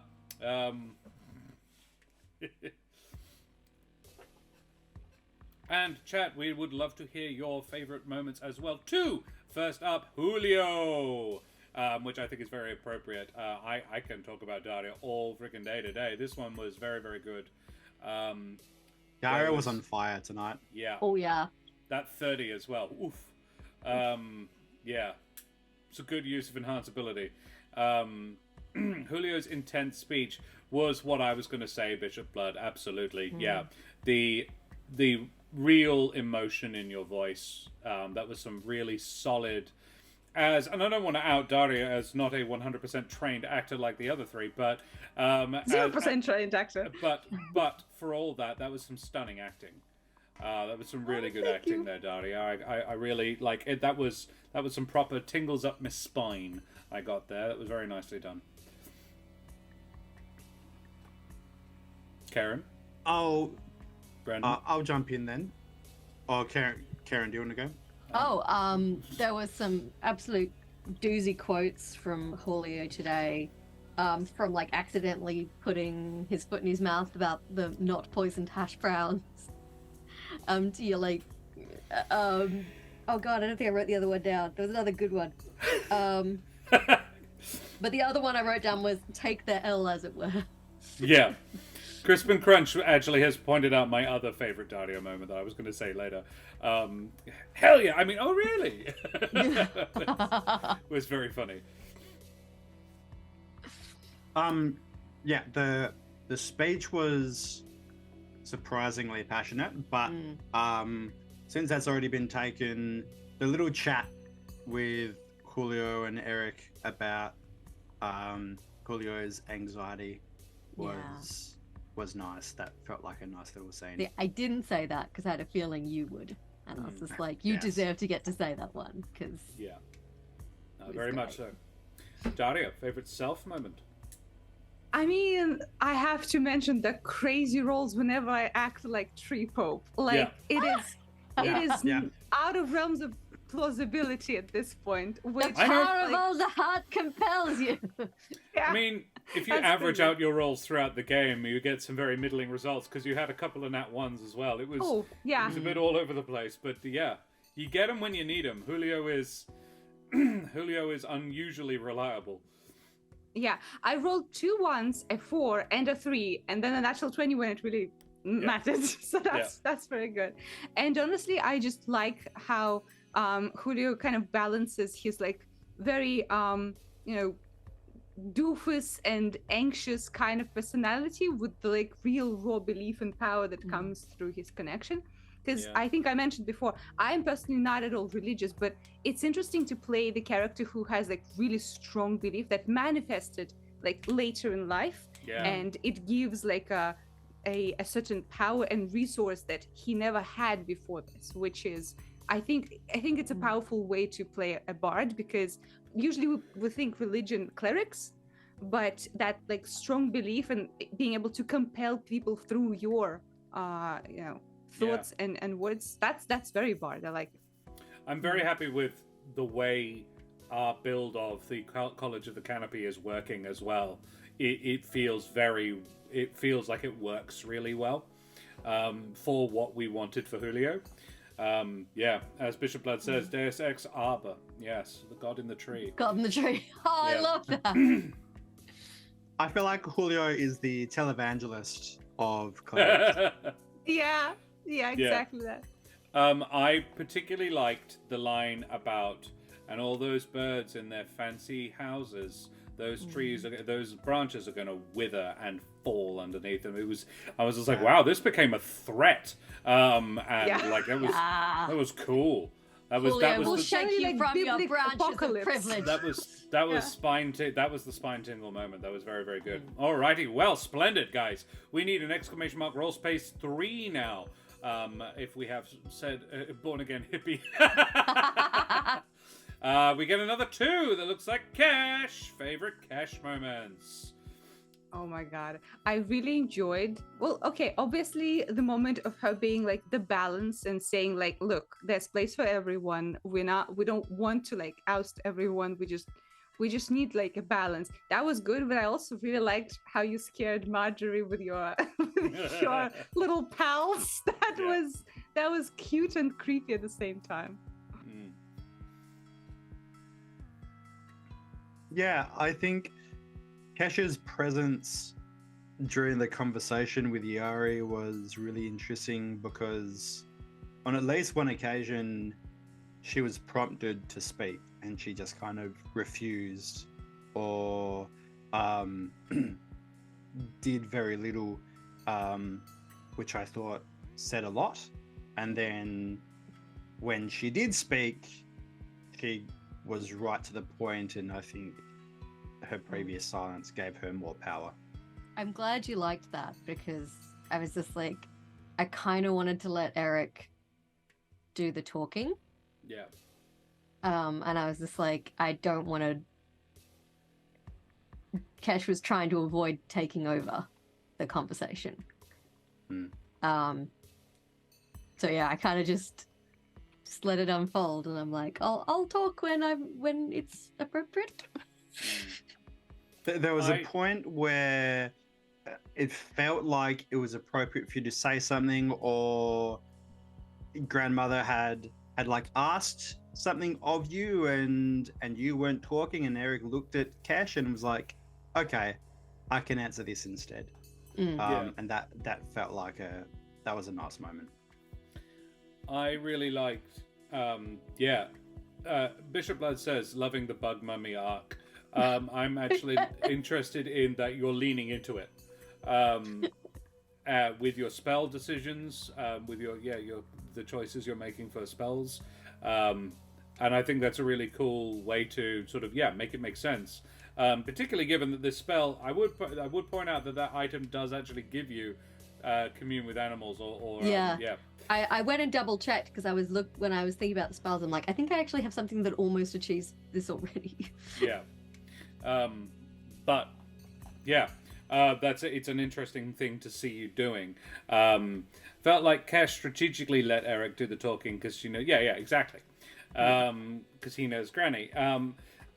But it's a very, very valid point that Cash gained. Being silent is a very interesting choice to make when it's a choice. And when you did talk, what you said was, I mean, Julio had mechanically already convinced her. It was really, I wanted each of you to say something, and it was basically a combined skills check, and you needed 2 to succeed. So we'd already had one pass, we'd already had one fail, but it was a borderline fail. Like, I rolled her, there is no skill to resist being persuaded, but I rolled her sort of persuades herself roll against and got a 16 for Ereq. I rolled a 15 on the dice and she had a +1, so I was just like, no, it's not enough. She only had a +1 on charisma. She's I'm not surprised. a charismatic old lady. No, she's smart. Her big stat is intelligence. But if it was going to be a saving throw, it would be a bit higher. But I haven't bothered to really fully stat her out because she's not the sort that actually gets into a fight. But then Julio smashed it. So really, what I wanted I wanted Cash to speak because I wanted to see what Cash would say. Not in that it really mattered because Julio, with a nat 20, got effectively 2 successes. So the job was done, and you guys already sort of knew that as well, meta, but I wanted to see what Cash would say anyway. Because, the 3 of you represent 3 very different viewpoints. And I found it particularly interesting, your reaction to her observation that you could be a council member yourself if you wanted.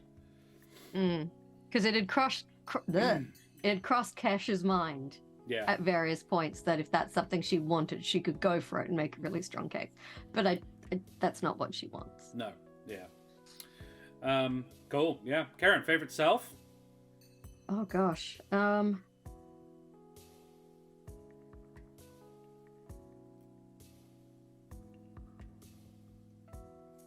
Just looking at my notes. This was a very Ereq heavy one. Oh gosh, I totally forgot about Julio's slanderous posters bit. Yes. That was amazing. That there hasn't really been time to talk about. Amazing. I think we've covered most of it. Yeah. That's all right. I kind of liked being able to stand back and let someone else lead a persuasive conversation because I feel like Kesh does a lot of talking people into the crazy shit. But I also felt that she would more likely to go with it if Ereq was the kind of point man. I suppose she'd respect it more if it came from him first. Yeah. Yeah. Oh, definitely. And Ereq was doing a very good job of, bringing out that Basically, information. I was just standing there and I'm just like, if this looks like it's going sideways in a hurry, I'm going to leap in here. But no, you guys nailed it. It was great. And in an RP sense, and particularly in a narrative sense, knowing when not to talk is very important. Yeah. Cool. Alrighty. Number one, that looks like Brendan. Excellent. Let's talk about Ereq. Ereq was perfect today. I mean, he said all he needed to say. He had a good tone about it, and it felt like, Ereq really stepping into his power in his intelligence, in his knowledge of his family, in his backstory.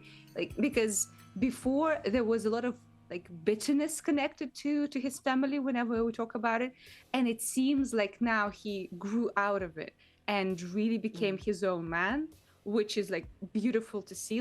It's clear that he doesn't really care what she thinks about him, but he has goals and ideals that he puts above the things in his past, which is great to see. There was a great moment where sorry, it's just cold enough in Perth to make my nose run. There's this great moment where you said, do you want my children and my grandchildren to be dealing with this conflict? And that was such a good line because it kind of emphasized the toll kind of multi-generational conflicts take on families, and also was a subtle reminder to her that this is her way of getting her grandson back into the fold, because Kesh really doesn't want Ereq to feel like he has to buddy up to the family he has a lot of feelings about to get this done, though she is very touched that he would offer to do that. So I was standing there going, that is a nice way of dangling that in front of her without explicitly saying, this is what's on the table. Yeah. That was very clever. It doesn't give her any claim over it either. He didn't promise anything. He didn't promise anything, but he I don't know, he didn't the even look imply. on Brendan's face, I feel like you were dangling it, but it felt like you were dangling it. He didn't even imply that you get to choose who their mother is. Or even if there is a mother. Yeah. Well, yeah. Oh.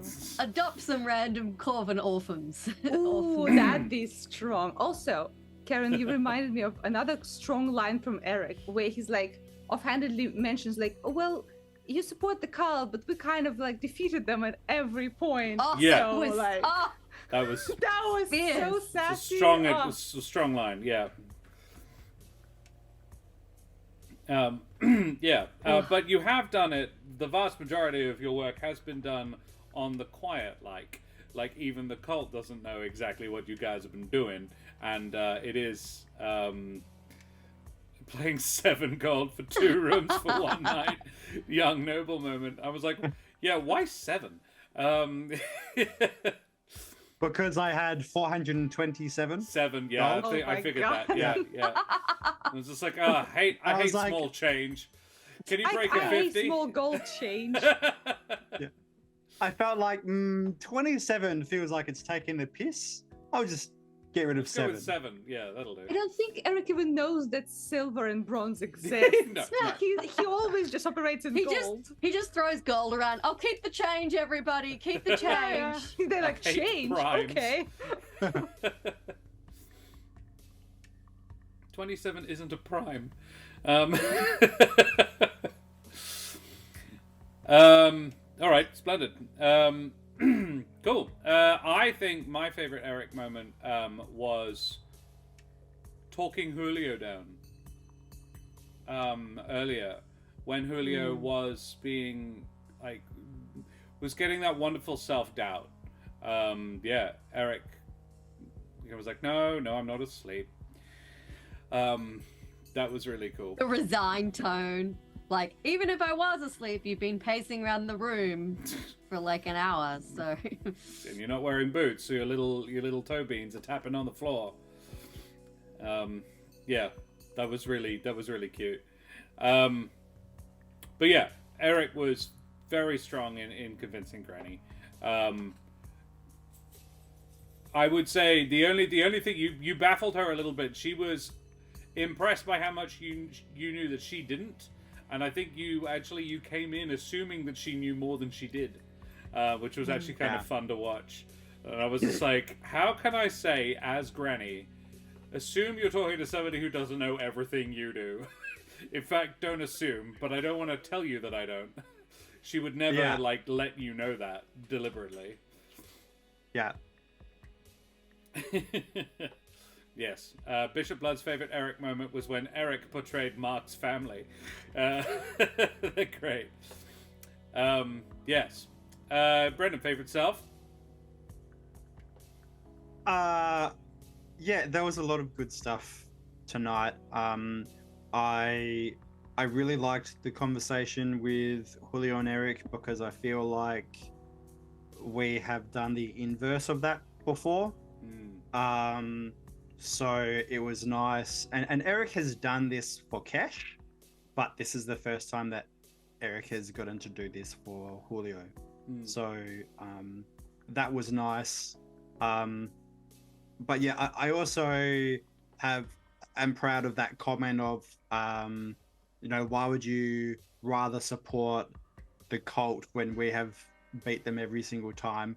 She was just going on about it, and I was thinking, like, I can't think of a single conflict that we've had where it's even been a tie. Yeah, so that felt like a nice little gotcha moment. Yeah. It was in that conversation with Julio, I think it was particularly talking about, it was like the older heart, like it's blessed me, but it's selected you. And making that distinction. Ereq is a delightfully humble guy, for all rich boy.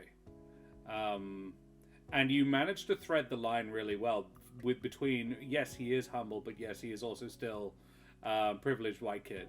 And you managed to play both elements of that quite well and balance it very interestingly. That's very cool. Well, he's a guy who's trying to actively address his privilege. Yeah. And that's hard to do. It is, yes. Alrighty, splendid. Well, guys, yeah, we've had the ones, we've had the twos, we've had the threes. Splendid. Let's go and raid somebody else then, I think. And Why- we do why- dance. We're done with this. The beat is dead, Josh. The beat is on the ground. I had to say buried it. I had to try because Bishop Blood was like, I don't think they've noticed. We have noticed. Yeah. We have Because we noticed rolled a that- 1 and I implied that it was Yeah, Ereq. no, we saw it. Yeah. We saw it. Yeah. But We then just you let went you with play it. a little I bit. was like... You in the kiddie pool, and we'll let you play for a while. We're gonna get him out of there eventually. It's fine. Alright, then someone roll a 1 in chat, please. Roll a 1. We don't need to roll anything. We know we're talking about Bishop you. Blood, rolled a D1 in chat. There we go. Alright, And I'm got a lost. 1. Perfect There we roll go. from Okay. Bishop. Nice. Can we nailed it. appreciate? I He can't. always rolls You're low. always with the one. Come on. Yeah. Alright, favorite DM moments then, I suppose, if we're doing this. Mm, Considered briefly I- trying to catfish you all and Not even close. You know what would have been great if we had let you? Yeah. And we... Yeah, you know what? Yeah, sure. That's like We just do let you that. sign us up, and then we're like, no positivity for you. You haven't Yeah. earned it. Fuck you. Yeah. We did all the work. Do you feel good? Yeah, no, this is the thing. I actually love it. I just have to pretend that I don't. Yeah. Of course you do. Which is why I know All right. you'll always catch me, guys. Oh, little coy little DM. We just do this little Oh, dance God. every time. Oh no, after you. No, after you. What? One of these days is going to happen, Okay. Bishop Bud, yeah. All My right, favorite DMs. DM moment is the Mark's entire family. I love them. I always appreciate how much like lovely detail you put into NPCs that don't really like Matter. them. The toucan guy, Horace, butler, yeah. whatever he was. Yeah, like I just love that you. I think you have the breadth of experience as a person, as an actor, to put in the little snippets of humanity into each NPC that you make, which is not a skill that all DMs have. Sometimes you just see like a stand-in name guy, and it takes you out of the fantasy a little bit. With you, it's like it's always something that you can like harness there, and that is very strong, I think. Thank you. Even those two guards that were at the gate when we came up, you gave them both names, and I had a moment there where I was thinking, fuck, if I was DMing this, I would not have given a shit about these two guards. Yeah. It's just, I think the trick was, I said, oh shit, Ereq, you would actually recognize these people. And I feel like Ereq would have gone to the effort of learning the names of the no more than dozen men and women who guard his family professionally. Yeah. The neat thing you said is that Ereq knows, Grandma probably doesn't. That is like a neat little distinction between them. Yeah. Yeah. Karen, you go. I've gotten a whole episode's worth of content, so you go. I know you've described it before, but I love your description of the family temple. Yeah, it's cool. It just sounds like a super beautiful place. I'd love to go hang out there. I imagine Without it the has a How lot we're of... about to burn it down. I imagine You it doesn't better have not a... fucking burn it down, Eric. I don't think your granny will forgive you if you burn it down. I mean, she might make you pay to rebuild it. He's got 420 gold. I almost imagine it doesn't have a roof. Or it's like loose foliage. Yeah. Yeah, it's definitely shady in there, but it may not have a roof. There's a couple in chat. Crisp and Crunch says, describing the plant life around Fell, sort of moving away from him. Yeah. That was cool. I like that. Yeah. Yeah, Adana says, when I first started DMing, I didn't care about naming random guard number 1. My players then started talking to / pissing off / playing with / hiring random NPCs, so now I have to. Exactly. Yes. I have done that myself as a player, and therefore... Yeah. And I'm that kind of player as well. Yeah. Okay. I have said in the last couple of episodes how much I have enjoyed Josh bringing Ereq's backstory to life. And this isn't the first time that we have seen Iari Shadow Malt on screen, but it is the first time that it was apparent how much nuance there was. That she's not just a two-dimensional, like, evil racist. That she has a lot of complicated feelings and emotions about Ereq and her family and about the cult. And there was more than one answer that she gave that surprised Brendan as a player, as well as Ereq, obviously. It was... Yeah, that's probably mine, is how much attention Josh gave to fleshing out what is probably Ereq's number 1 motivation to do most of what he's done. Yeah. Yeah, the abstinence cult will rise one day. Yeah, my favorite me moment. The realization that you guys were going to convince her and how I needed to handle it. How, like, there was 3 solutions. You could convince her or not. She could take the fells and leave. But as soon as you went in and started saying, I'm really glad you didn't say, we killed Menzoloth, because that would have started the fight immediately. Yeah, I almost did, and then she told like, me not to. Yeah, that one is Trixie. Yeah, and I look forward strongly to a less moderated conversation between you and Iari. Yeah. Yeah. Which I feel we'll be able to have when her bodyguards are dead. Yeah. Again? And, well, you may learn a little bit more from her regarding what's happened. But yes. Yeah. We're getting to some really cool lore, and I'm really looking forward to you digging it up and figuring it out and finding out what's going on. This one's going to be pretty big. So, yeah. But I really, if I had a single favorite moment, it was the detail that the little girl is in a ballerina phase, which is a callback because Mark super doesn't want to go to her dance recital. Yeah.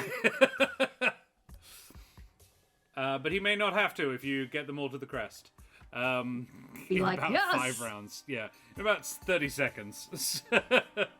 With these 3, well, I there like is no the tar pit around. I like the reveal that there was more than one child. Yeah. Yeah. Yeah. Yeah, it's I don't know why, but I thought of I get strong Katniss Everdeen vibes off Marjorie. That's sort of in my head. She fucking said, "Down with the man."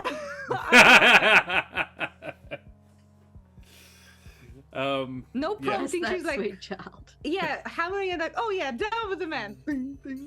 She is literally the poster of "you can do it." Yeah, with the hammer. Alrighty, guys. Well, thank you very much for my favorite moment. Speaking of lore, let's not forget that we just had a Fae player, and it is whack, and I'm here for it. Yeah, Bishop Blood. Yeah, we did. A Fae in this world qualifies as a life elemental. Deal with that what you will. I'm going to be talking to Fenway and see if she's available on Thursday evenings. Let's put it that way as well. We will go away from here now. But before we do that, Karen, who the absolute heck are you? Hello, I am Karen. This is Siri. Cotton candy elemental, yes. Who's decided she wants attention now. I'm a writer and a performer. You can follow me on Twitter at Mother of Bunnies. You can follow my burlesque alter ego over on Instagram at Miss Lola Moore. Or you can listen to my dulcet tones on the D&D podcast, There Be Dragons. Or you can find me here on Corsair's Cove, Monday and Thursday nights. Mondays we look at little RPGs for 1-2 people, often with like a storytelling or journaling aspect. And then Thursdays for more Humblewood. I'm going to kick the shit out of some undead guys next week. It's going to be great. Next week we've had a suggestion that we have a look at Dear Great Cthulhu. Ooh. Which is a journaling game for a solo person. So I thought we'll probably have a look at that one. It was suggested, I believe, by Captain Crunch, Crispin Crunch. Brendan, who the absolute heck are you? I'm Brendan. I am an actor and director and a DM in Perth. And I'm here for a good time and a long time. Yes, you have. Bishop Blood can't wait for the next TBD. You and me both, buddy. We're trying. We're pushing. I'm so hard. I'm trying so hard, buddy. I pointed out at the last recording session that we haven't released one in a fucking year. And they were like, "Oh, yeah, I am aware it is that long." Hey, it's been. I'm like, no. I know. It's been a busy time. You're trying to make a movie happen. I get it. That is the main sort of kink in the pipeline. Daria, who the absolute heck are you? I am Daria. I am an artist. I play here on Thursdays, and I do some portraits and some emotes sometimes. So if you need those, let me know. You're having a stroke. Why? That's my bitch. If you need one, let me know. There was an interesting suggestion earlier by Bishop Blood, I think, about a hope emote. Ooh. Oh. Well, we have the little feathers, but that's not really exactly hope, is it? No, it's not hope exactly. It's one feather of hope. Yeah, because our four primary emotes were based on the 4 original characters. What we need is a Julio, but we've got one. We've got Pog. We've got a Julio Pog. I apologize. Yeah, Pog. We don't have Ereq. Technically, we don't have Ereq. The feathers. We don't have a Bennett. Is what the bigger one than we. Bennett Yeah. and Ereq. Also, I have done animated emotes before, so just let me know. Just saying. If I want to throw any more of my charity dollars your way, yeah. And Madame and Monsieur, Dame, Underheron, and beings of indeterminate gender and persuasion, I be Josh the Pirate. You can find me here on my channel, Corsair's Cove, where I run D&D and other RPG-related systems, games, things, and beings. I'm trying to get the Teens in Space crew back together again for another couple of games, another couple of adventures in early June. Which is frighteningly close nowadays. Other than that, you can find me over on the Lore Rights channel, alternate Fridays. Not this one, but the next one, for more Shadows over Morna, where I play Olenya Petrovna, the police woman / cat burglar, but no one knows about the second thing, so shh. That one's good fun. Terrace and I flirt mercilessly. It's very fun. Terrace is such a good flirt partner as well. Antipody and D20, great session for what I saw. Thank you very much, buddy. Good to see you, mate. How are you, Heath? Late to the party, never mind. You're still very welcome here. Karen, tell me about Ukraine. What's going on over there? A war is going on over there. Still going on over there. Yes. So if you have some spare dollars that you would like to donate to a good cause, you can use either of the links in chat to donate to various appeals for Ukraine. The Emergency Action Appeal is an Australian-based collective of charities and not-for-profits that you can donate to. You can even pick which charity you would like to direct your donation towards. The second link is for the Curious Compendium of Slavic Myth, which is a D&D booklet you can buy. Classes, creatures, one-shot, a cool map inspired by Ukraine and its area and folklore. It's wonderful. It is genuinely wonderful. You can watch the one-shot over on our YouTube if you would like to check it out. Minimum donation is £1, but you can donate more if you are able and willing. And all that goes to the British Red Cross Appeal for Ukraine. Splendid. We are affiliated proudly with Wooden Forge, makers of this tiny little box. Within it is a commemorative coin. Look at that. Look at that shit. Isn't that cool? I got my coin. I got a Corsair's Cove coin. And other things. They make many, many pretty things, all out of Australian and exotic hardwoods, except for the coins, which are made of bronze. Brass. But yes, this is an adventurer's chest. And it's got my name on it and everything, and it's great, and I love it. It's made out of Australian tuat, very pretty wood. It's very smooth. And yeah, if you like their stuff, they make all of their stuff is heirloom quality. They are incredibly generous guys. They support a lot of charity efforts. They donated prizes towards Jasper's Game Week, for example. They're just splendid individuals, and if you want to support them and or me, you can head on over to woodenforge.com/Corsair's Cove and purchase some of their lovely products. You'd be doing yourself and me and them a favor. Everybody gets a favor. How great is that? So yeah, go and check them out. They are gorgeous things. If you were on mobile, then Twitch might have chunked the message. Oh, interesting. Might have chucked the message. Chunked? I don't know. Well, what else do I need to say? Sirenscape has been providing all the noises in your ears other than our voices. Do we have anything else, Karen, that we need to plug or do or say or be? No? We'll be in Winterfest 15th of July. Yeah. If you live in the wonderful state of WA. Yeah, and happen to be interested in driving to Bridgetown. It's a lovely place, the meth capital of the state, and other things. Strangely not what they put on the tourism website. They've also got a lovely repertory company and a massive D&D community, weirdly enough. Something about living in the country and having nothing else to do. I don't know, not a doctor. It's just up from Bailing Up, where the medieval festival happens as well. It's good fun down there. It's lovely, lovely neck of the woods. Well, we will go away because we've been streaming for a gosh darn while, so we should go and raid some folks now. And I think it would be behoove us to raid our stream team buddies, the Eldritch Scribe. What are Des and the gang up to today? It's not Monday. What the absolute heck is going on? Maybe, lol, I was stirring Josh about Badger Paladin. I played his Jasperscape. I see. Yes, I need to talk to Heath about that. Because I really like that character. And I'll say no further until I've spoken to him about it. So, guys, we'll go away from here now. But guys, thank you so much for joining us this evening. Thank you to all of our followers, our new ones and our current ones. Thank you to the raiders.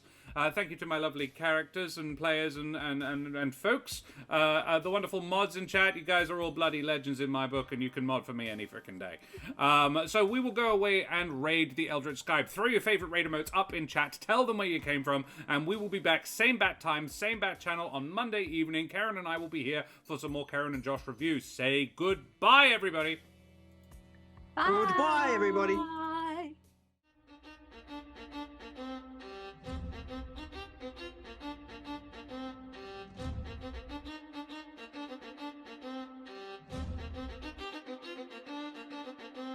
Whee!